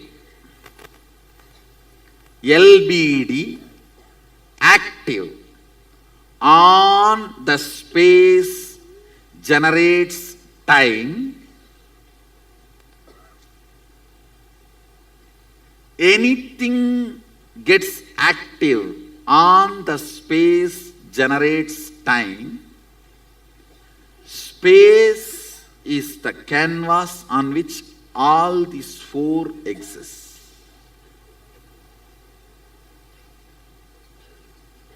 Listen. Whenever a mass rotates, it creates gravity. Whenever LBD gets active, it generates time. Where all four exists is space. Because you have space inside, you are able to perceive everything. Because there is a space in the cosmos, all the generation, maintenance, destruction, delusion, liberation happens. The space here, Chidakasa, perceives everything. Space here, Parakasha, allows everything to happen.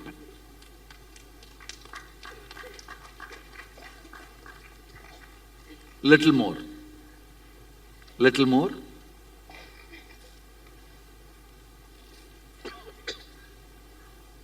Eyes receive information, digitize it. I should call bio-digitizing. Sense it. It hits at one space and the response comes back. For example, you see the snake, response of let's run away or beat. The spot where this information hits and the response comes back is called space, Akasha. The spot which responds to information is space. If the thought, the gap between one thought and the other thought is too little, you do not perceive the existence of space. If there's a more gap, you perceive the existence of space. It's like if you are taking 2000 files, quickly you have to come back.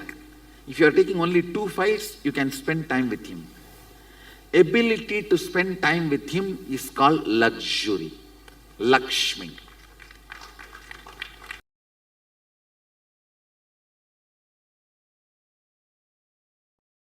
Just like gravity has its own logic, consciousness has its own logic.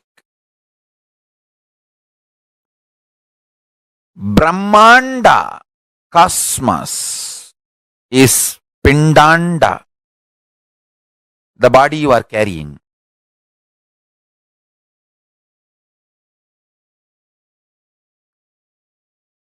If you decide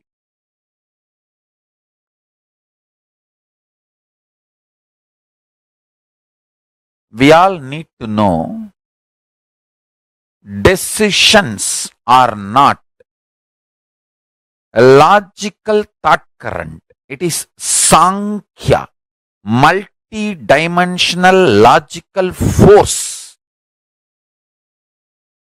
Sankalpa is not one more thought or idea you have.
What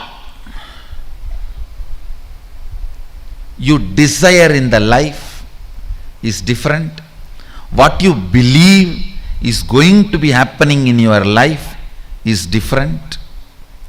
What you desire will not manifest in your life. What you believe only will manifest in your life. What you desire is not going to manifest. What you believe is only going to manifest. You may believe one thing, you may desire something else. For example, you desire wealth, you desire health, you desire name and fame, but you strongly believe all this will never happen in your life.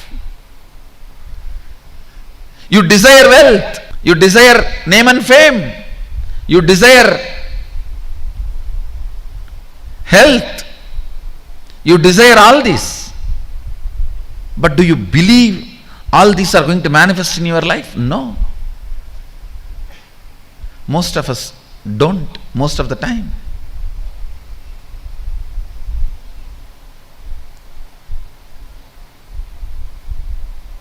What do you believe only manifests.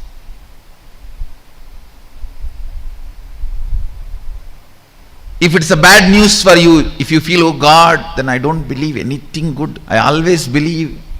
When it comes to bad things, I visualize so clearly and see that it is possible for me, it is going to happen. When it comes to good thing, I can't even imagine. Even if I push my visualization, it is not clicking. How many of you feel that? I have a good news for you. Desire, belief, both can be redundant, can be made irrelevant by the conscious will.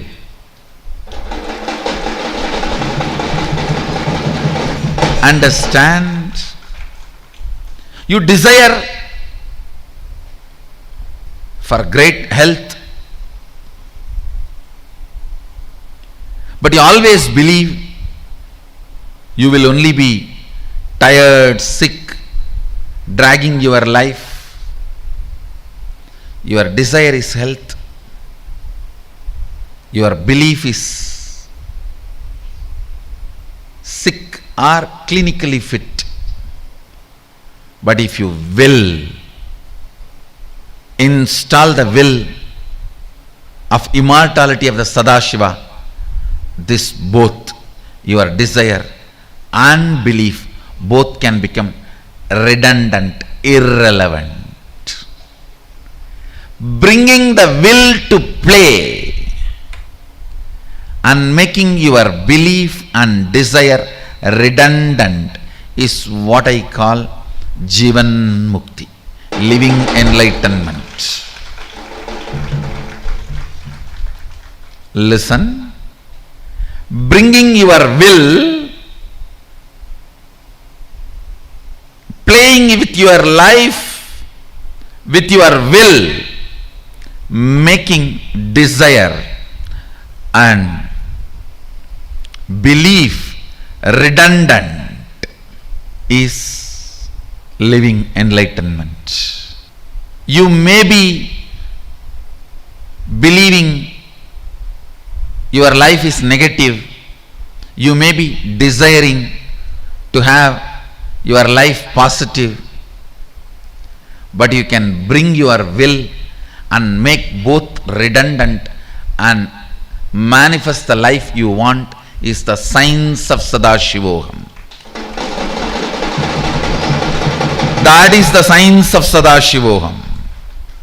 Your will, Anya, is powerful enough to make your desire and belief both redundant.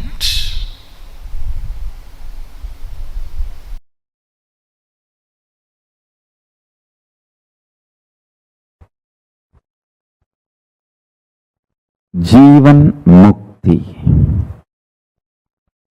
living enlightenment, is establishing your confidence and declaring your conscious integrity and manifesting your conscious intention, Satya Sankalpa, on cosmic principles.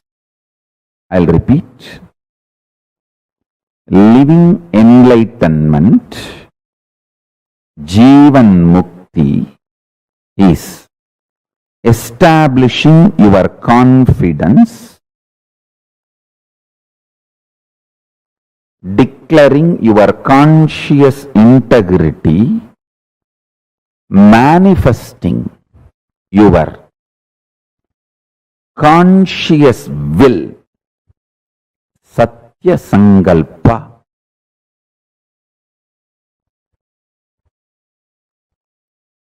on the cosmic principles.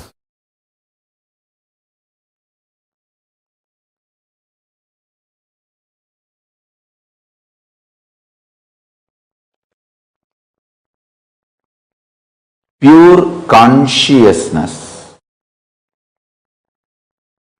residing in his formless state is Paramashiva. If it manifests in your body with absolute freedom, no suffocation, suffering, pain, conflict, powerlessness, nothing. Absolute powerfulness as it is. If it is radiating in your body, that is called Jivan Mukti, living enlightenment. Any suffering, conflict, suffocation you feel is bondage. Knowing there is a bondage and you are not able to relieve yourself from that bondage, you go through that same rut again and again. That is called addiction. The good news is, a being who manifests as pure Paramashiva, an incarnation, can de-addict you just like that. Understand?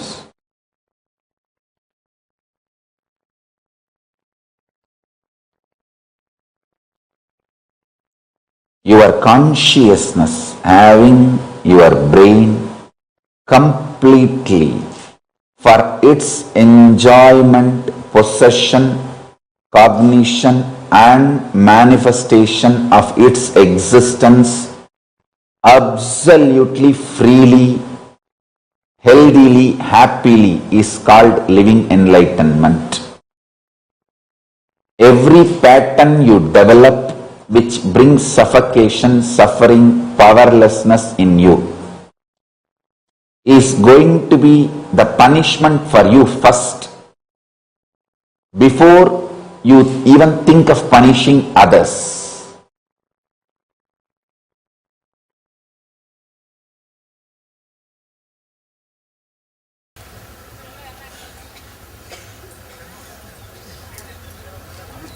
My message for all of you today is only one word, one phrase: live enlightenment.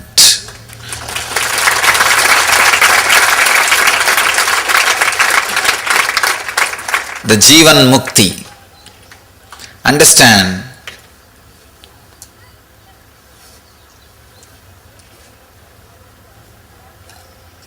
this year let us all dedicate it to live enlightenment.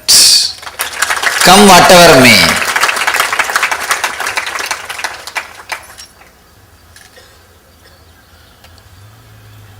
But only bliss will come, nothing else will come. The moment you risk come whatever may, You opened your door for bliss. Because the moment you say, come whatever may, you accepted the whole. You are ready for the whole. You are ready for whatever is. Whatever is always bliss. Whatever exists is always bliss. Let's dedicate this year for living enlightenment, for Jivan Mukti. Understand? Let me describe Jivan Mukti.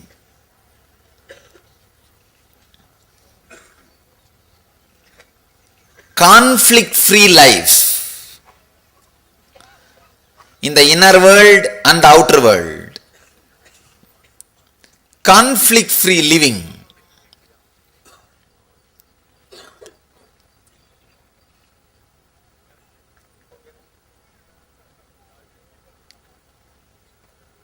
Living without gap between the inner world and the outer world. Either raise your energy, Shakti, to catch up with the outer world, or bring your Buddhi to catch up with the inner world. Raise your Shakti so that you can do whatever you want in the outer world, and raise your Buddhi so that you can accept whatever you have or whatever you are.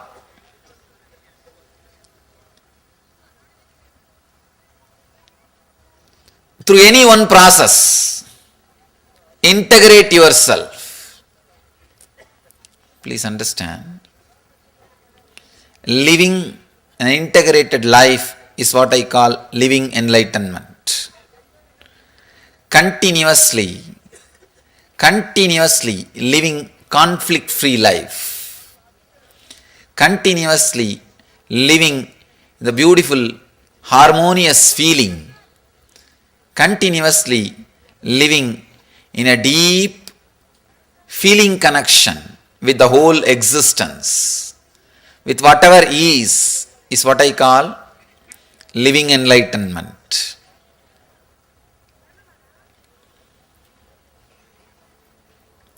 You have to put it in 4 words. Shakti, energy to change whatever you can, and Buddhi, intelligence to accept whatever is not needed to be changed, whatever doesn't need to be changed, and Yukti, clarity, understanding however you change, the whole world is a constant, continuous changing dream.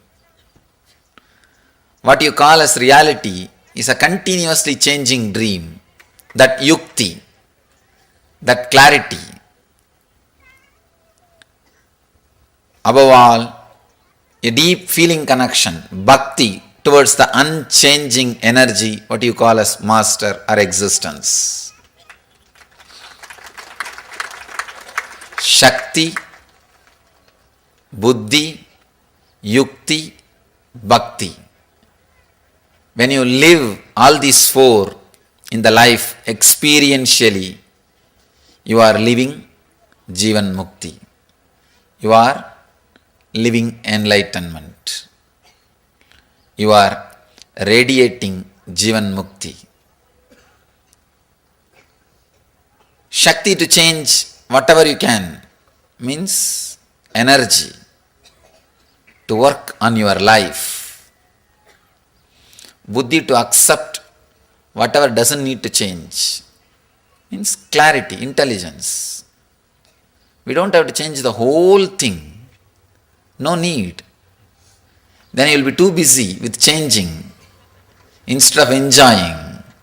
You don't need to change the whole thing. If you think only you will enjoy only when the whole world becomes yours or as you want, it can never happen. So no need to change the whole thing. Intelligence to accept whatever doesn't need to change. ultimately, yukti, clarity. However you change, whatever you change, this existence, the whole thing is a continuous changing dream. With that clarity, you will have the ultimate inner healing, or the ultimate rest or peace.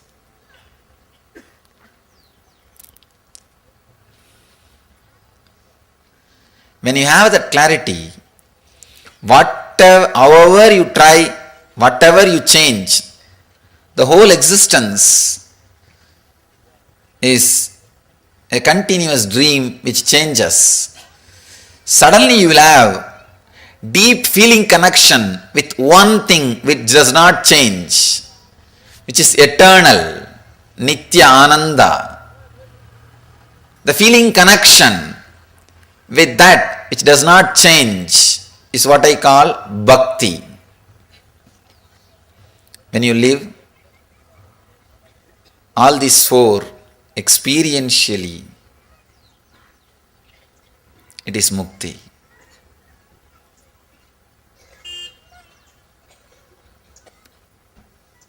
Continuously try to internalize the Master's words.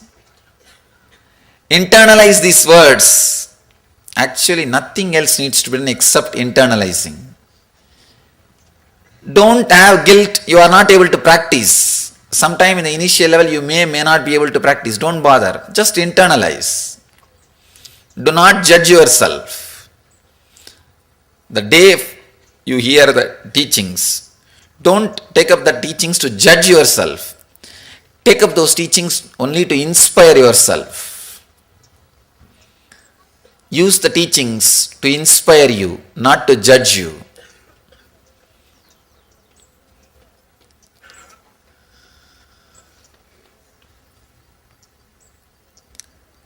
Read, listen, contemplate and internalize the Master's words.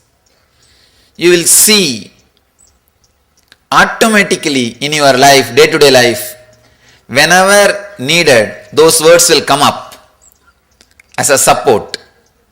They will express themselves in your life as an experience. You will be living enlightenment.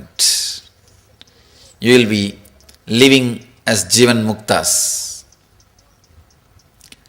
I wanted to say many more things, but if I express too many words, the main message may be lost in the too many words. You may carry unwanted words and leave the main message. So I do not want to use more and more words. I want you to remember only this one message. Express Shakti, Buddhi, Yukti, Bhakti, whatever level you can. That's all I am saying. Whatever level you can, radiate this four. You will see you are radiating mukti. You are living enlightenment. You are radiating Jivan Mukti.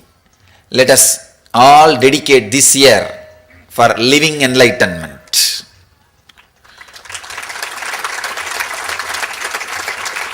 All of you decide, from this moment, I'll live enlightenment. I'll radiate enlightenment. Come whatever may happen in my life, from this moment, I'll radiate enlightenment. Take this strong sankalpa. I bless you all. I initiate all of you into living enlightenment. Jivan Mukti. Let you all radiate Jivan Mukti. Let you all live enlightenment. When one person starts living enlightenment, just by his presence, he initiates hundreds and thousands of people into living enlightenment. Understand? When you go and start living enlightenment in your area, you don't have to do anything else. Just your very walking, your very breathing, your very presence, your very smell will raise hundreds and thousands of people's consciousness, will inspire hundreds and thousands of people. Spontaneously, they will all start raising. You don't even have to talk about enlightenment. Nothing is required. If you do it, wonderful. But nothing will be required. Just as a spontaneous expression. Please understand, when one person radiates enlightenment, what happens to the people who are around him or people who come in contact with him, you know. You know. Now start radiating. Now it's your time. Now it is your time.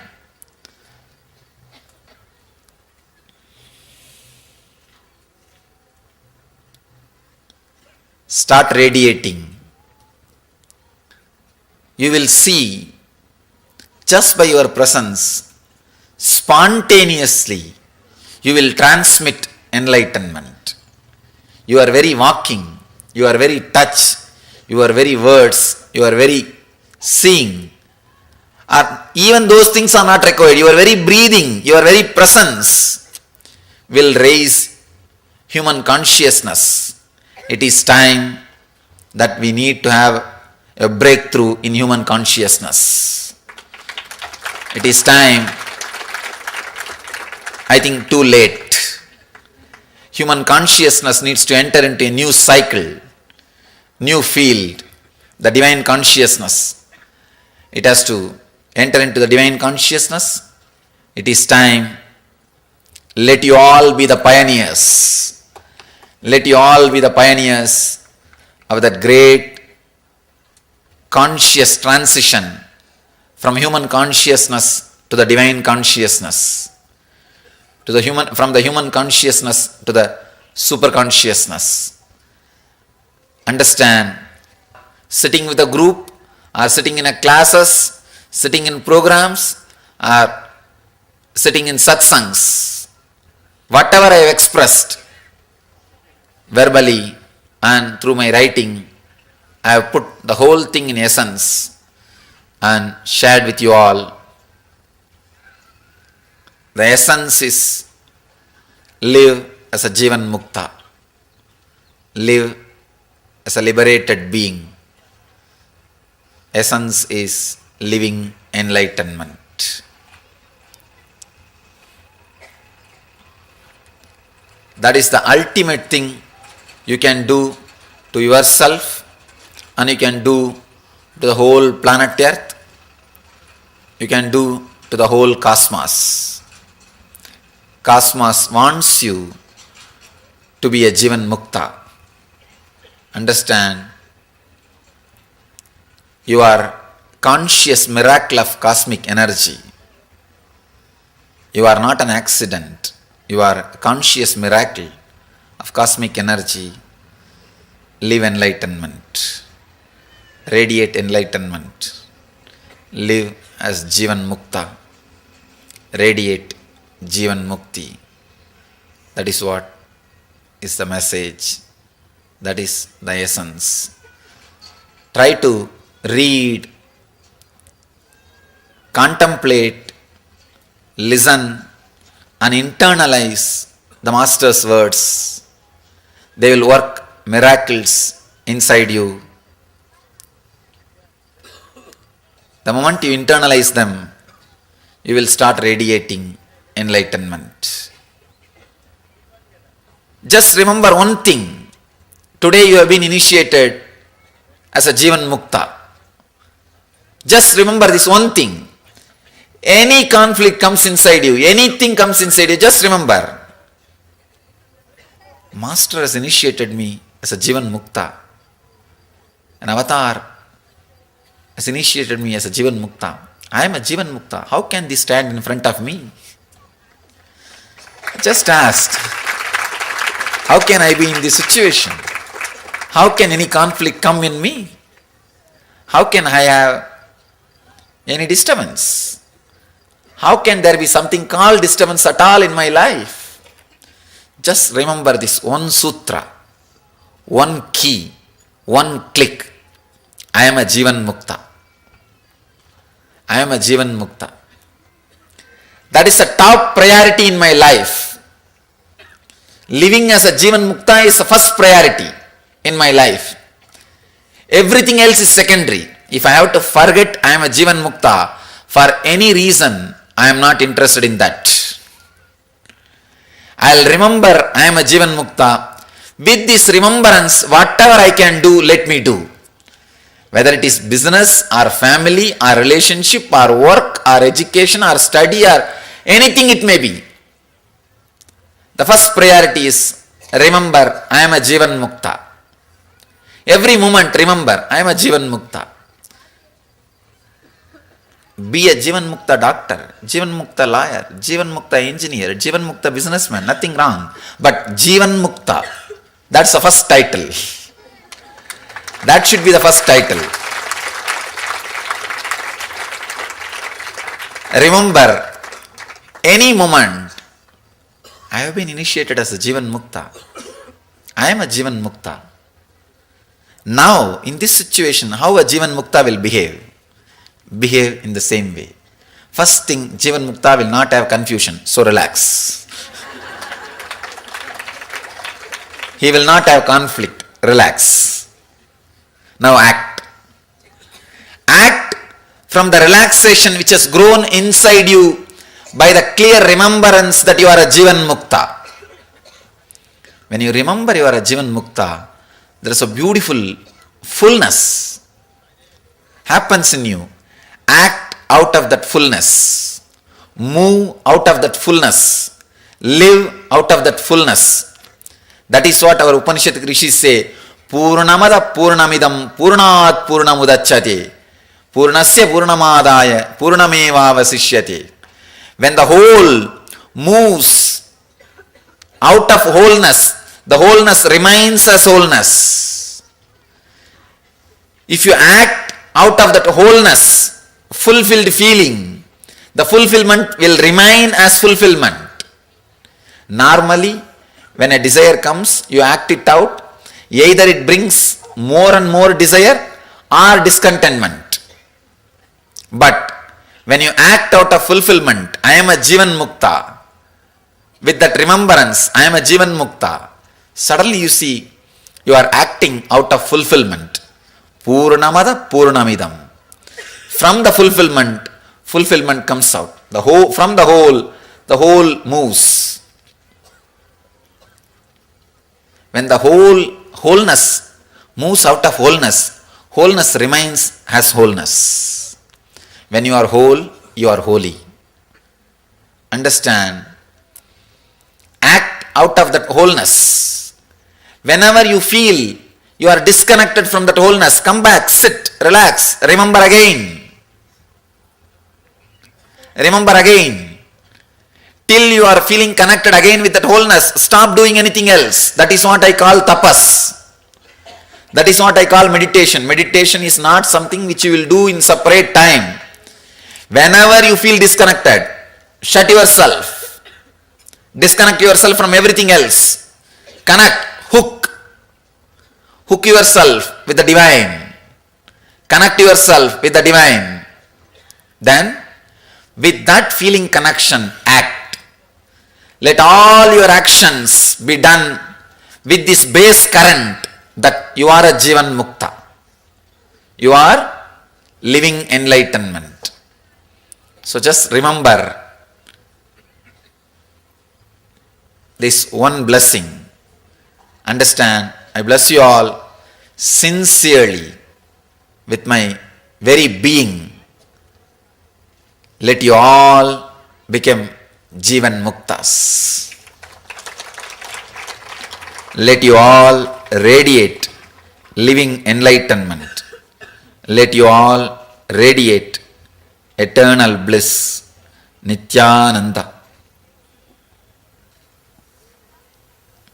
Thank you.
Akasha Tattva, the space dimension.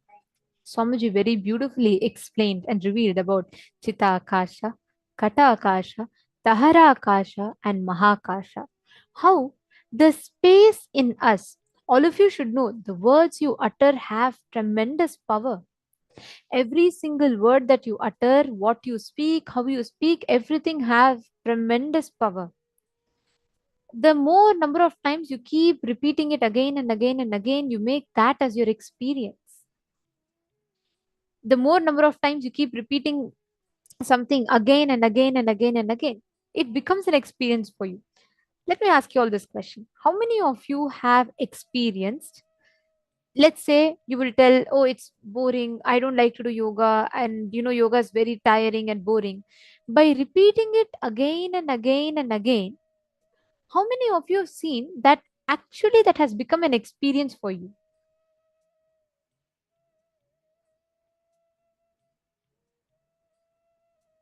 How many of you have experienced that? Please understand, good or bad, right or wrong, any word that you utter, you are literally giving that cognition to yourself. You are literally creating that space inside of you. So every word that you utter becomes your experience by default. You see all of you putting yes?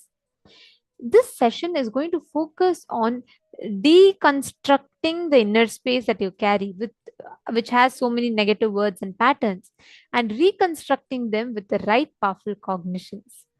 And most importantly, since today is Diwali, we have a very special satsang and live address with Swamiji today. It is a very, very, very important day. So I would like to request all the participants here. Very, very soon, the darshan is going to be starting. We're going to be having the Diwali celebrations. Diwali is not just important for us as an Hindu festival. In addition to that, it is the first blessing day. This is the day where Swamiji uttered the very first words, be blissful. Anandamaga irungal in Tamil, after his great pause, after the realization of his avataric mission. I request all the participants to take a few minutes. Please reach out to all your friends and families. Share with them. Share with each one of them. Invite them. And let them not miss today's special session. We have a live satsang with Swamiji. How many of you are going to go ahead and invite your friends and family members? See, this is Akasha Tattva. Please understand, Akasha Tattva is nothing but all the words that you carry inside you. Literally shifting the space. See, when thought hits space, reality is generated. Now, for example, I when the right hand is struck against the left hand, what happens? Sound is generated, right? When the right hand hits the left hand, you hear the sound. Sound is generated. Same way, when thought hits the space, reality is generated.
I apologize for it. I hope now all of you are able to hear me.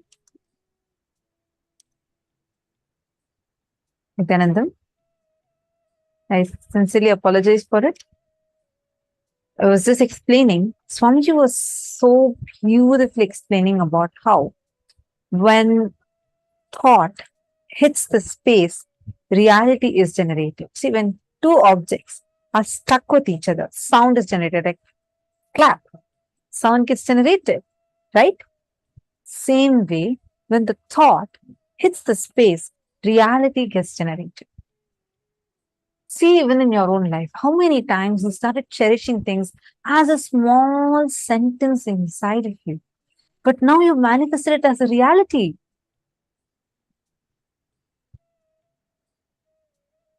How many of you are understanding this?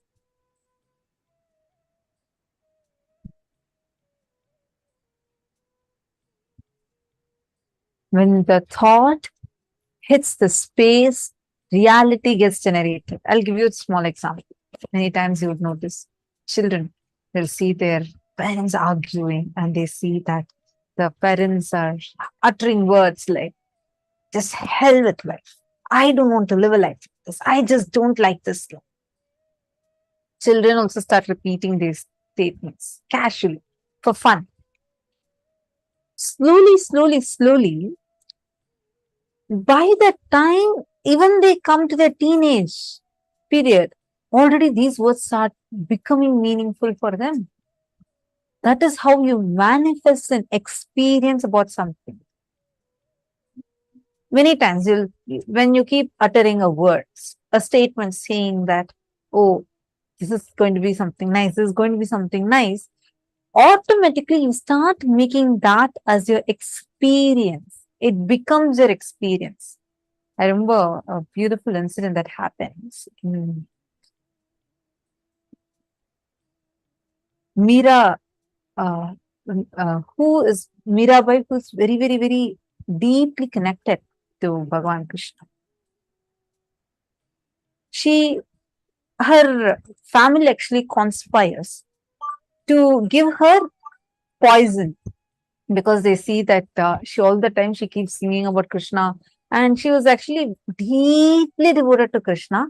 In a very young age, she had decided that her whole life is only for Krishna, and she used to just sit with the deity. She said, I will marry only Krishna, I will live only with Krishna, I'm not going to live with anyone else, etc. etc.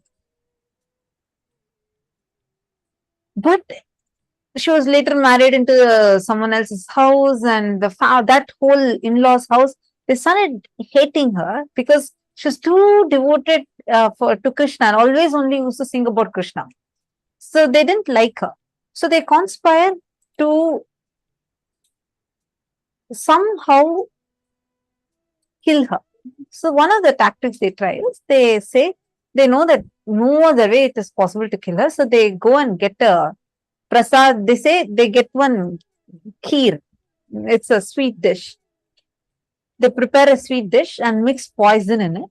And they tell her that it is Krishna's prasadam. And I got it from the temple. Please eat it. It is told that she actually she's so happy. She thinks that her family finally understood her and she takes to drink it. Suddenly, Krishna goes into her ears and starts uttering, it is hot, it is hot, it is hot, so many times that the cold kheer that she was holding, by hearing that it is hot multiple times, suddenly she starts experiencing that it is hot. She drops the bowl and breaks it. And of course, her life gets saved. See, just that words, it turned even the very experience into something else different. It is too important what thoughts, words that we are cherishing in our inner spaces. How many of you are clicking at this so far? The words you utter makes you your breathing space as kata akasha or chita akasha. Kata akasha means a space in the pot, which is not useful for the pot. Like kata akasha is basically like a useless space that you have. Chitakasha is the same space filled with consciousness. The moment you visualize something, you can 3D print it as a reality. That is what is Chitakasha. How many of you are understanding this?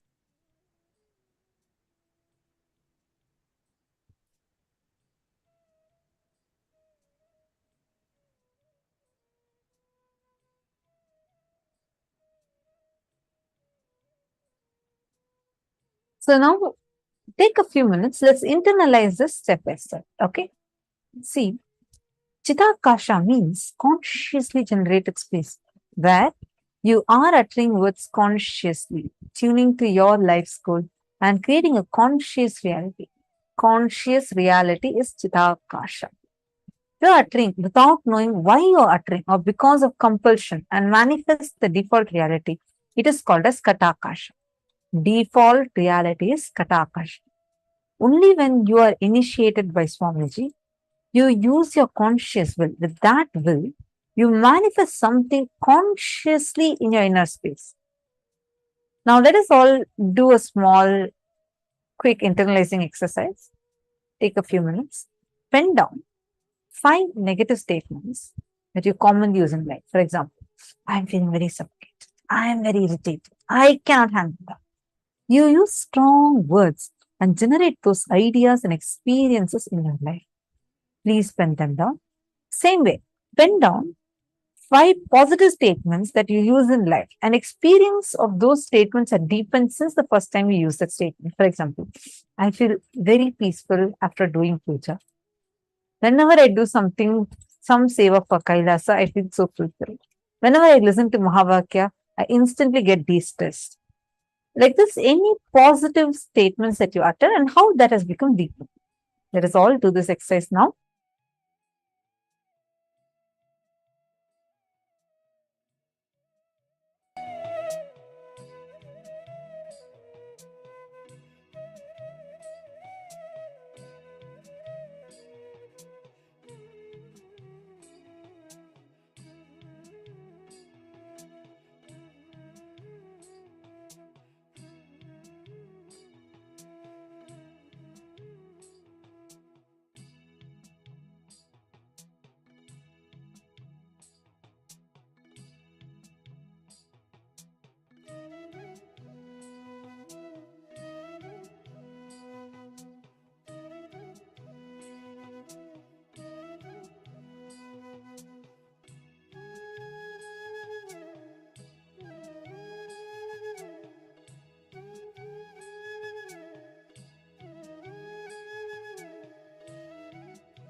as all of you are writing, we are now going to be understanding and preparing for the initiation today. Today we have a very, very special initiation called the Chit Jata Granthi Bhedana process.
I was expanding on the science of making the best, highest superconscious mutation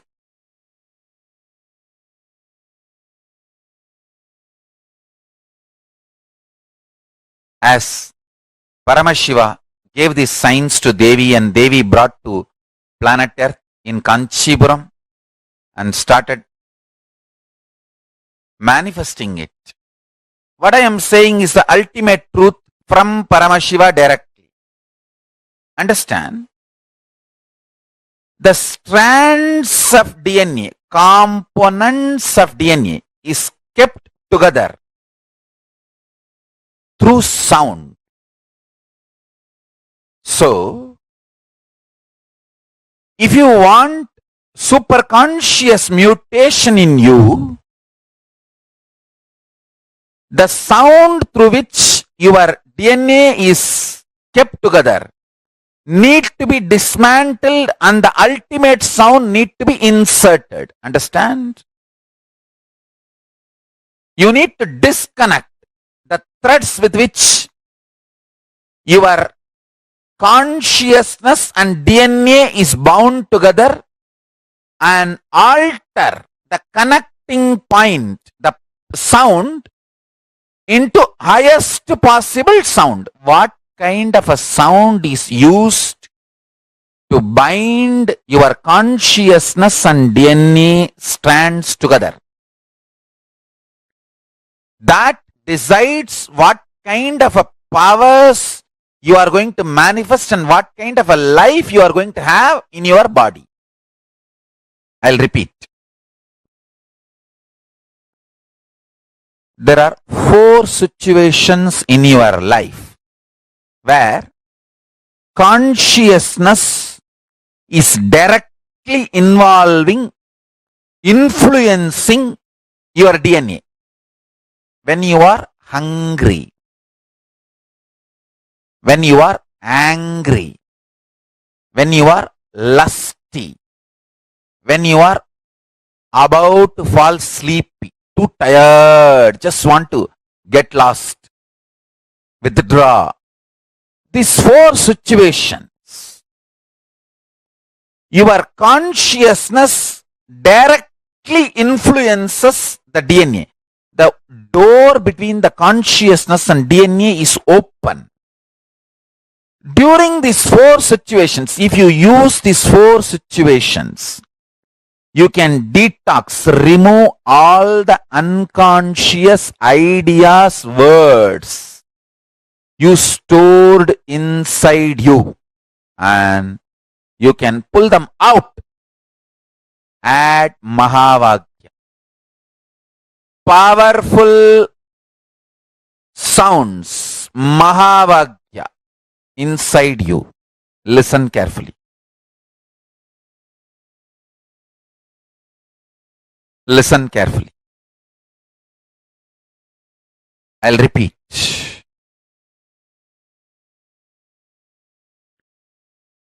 Your DNA strands are connected through water, hydrophobic material.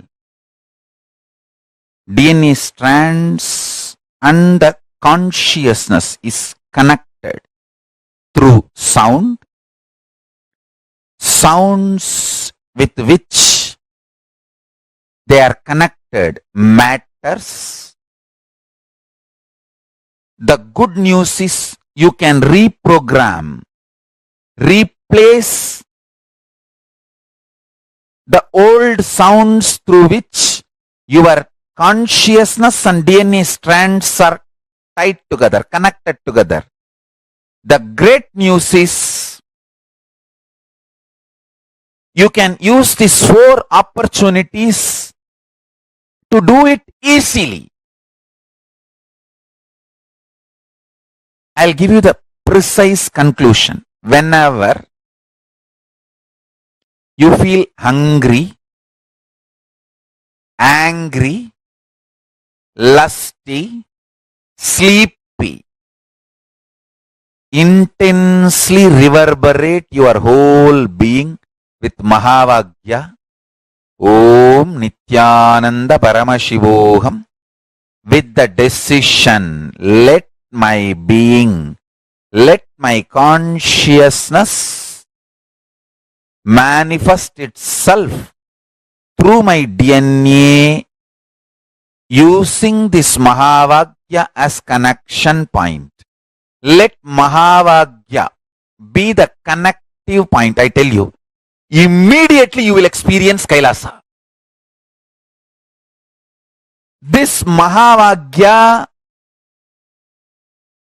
is directly from Kailasa. Understand? Your life is all about what kind of a connection your consciousness and DNA has. That's all. Chit Jata Kranti. Chit means consciousness. Jata means DNA. DNA is the closest matter which can have connection with consciousness. Chit Jata Granthi. The knot between the Chit and Jata. What is the material with which that knot is made? That sound. Sound is the material with which that knot is made. What kind of a sound made that knot? Listen, I'm repeating. If Mahavagya is the sound with which Chit and Jata is connected, you will have ultimate superconscious mutation.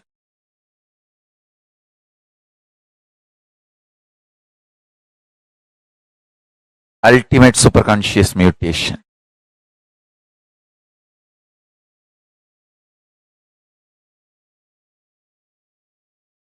I am telling you, see, I had a guru. His name was Narayana Swami Tata. He's an adept in the science of Aushadha, medicines. He will collect herbs from the ground which was never walked by human beings. மனித கால்படாத இடத்திலிருந்து வேர்களும் செடிகளும் மூலிகைகளும் கொண்டு வருவார். Let me repeat. The place where human beings never walked, from that kind of places he will bring herbs, roots. How you know? He had a trained dog and a goat. The dog will take the goat and go. Goat will identify the herb. Dog will just pick it up and bring it. I have seen this happening. I am not telling you stories. He lived just few years, maybe 30 years before. And still his son, grandsons are, his family is still living in Tiruvannamalai. You can go and talk to them. You will find what I said is true. His name is Narayana Swami Tata. still the home he lived is there, and all the things he used is there. Maybe the dog may not be alive because you can see his photograph. But surely the family knows whatever I am saying and you can talk to them. I had this kind of masters who are adepts. He told me once when he was making the aushadha for a so-called incurable disease, kind of a very dangerous cancer. For that he was making aushadha.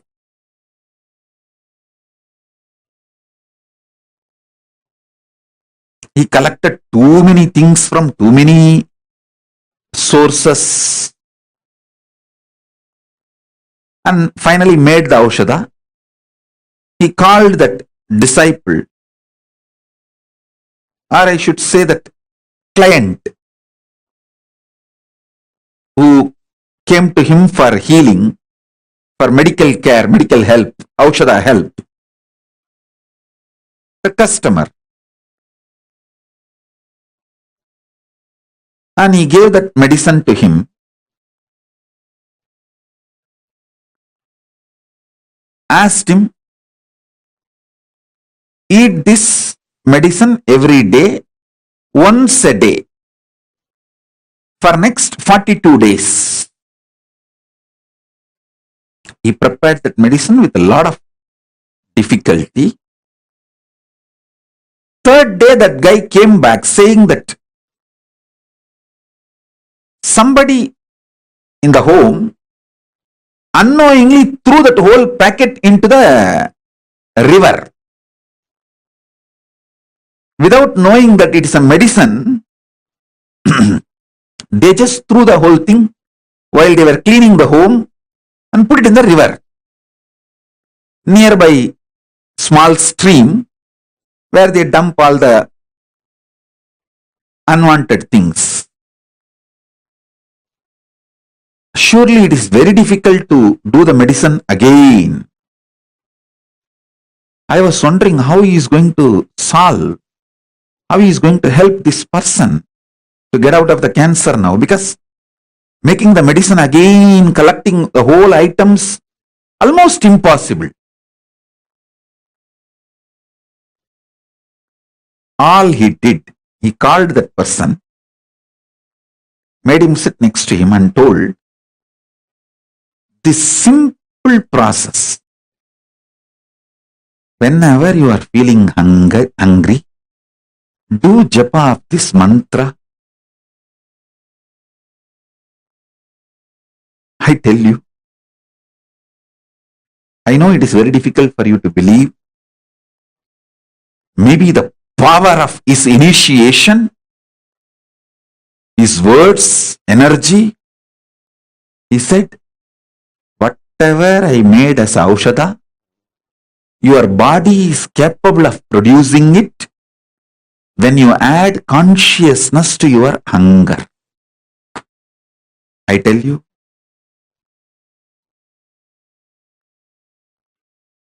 surely it is the power of his initiation, because I saw he was having his hand on the shoulder of that person while he uttered these words. So that words have gone into his body like a powerful energy shock. Now literally I am having my hands on all your shoulders and giving you this initiation.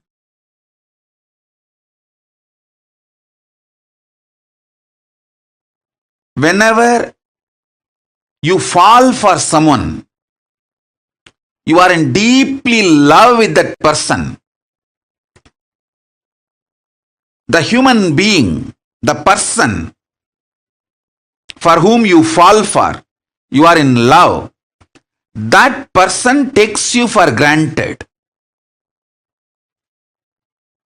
You feel the other person for whom you have fallen is not loving you so much as you feel for him or her. Listen. Whenever you fall for someone, you always feel the other person for whom you have fallen, that person takes you for granted and that person does not love you, have feelings to the same level you have. Sometimes this is the way you feel, sometimes this is truth also. With ordinary human beings, this is the way love is acted, reacted, given, received, reciprocated. This is the way the love flows with ordinary human beings. With the divine, with Paramashiva, the logic of love is totally different. Listen. When you love me, when you fall for me, first thing, I raise you.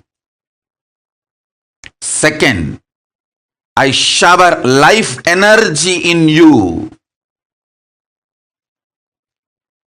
When I shower life energy in you, your consciousness is the most superior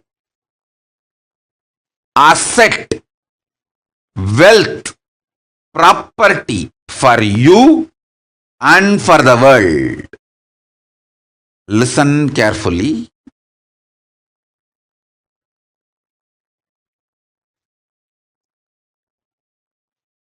I'll tell you one small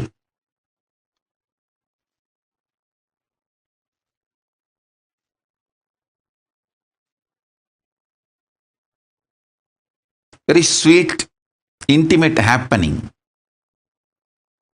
between me and my Guru Arunagiri Yogeshwara. I carried food for him one day and he was eating. Few food parts fell from his mouth with his saliva by mistake when he was eating with the hand. I just took that. He thought I am cleaning it up and I may throw it away, but I did not throw it away. I just put it in my mouth. Prasada. The Guru Uchishtam. Guru Prasada. He smiled at me. I still remember. He said, now this body, showing my body, has also become precious asset for the world. It will do a lot of good. In Hindu tradition, the Guru Uchishta, the food partaken by the Guru Prasada is sacred, very sacred. Guru Padodaka means the water with which Guru's feet is washed. The food which Guru has partaken, Guru Uchishta, Guru Padodaka, is highly sacred in Hindu tradition.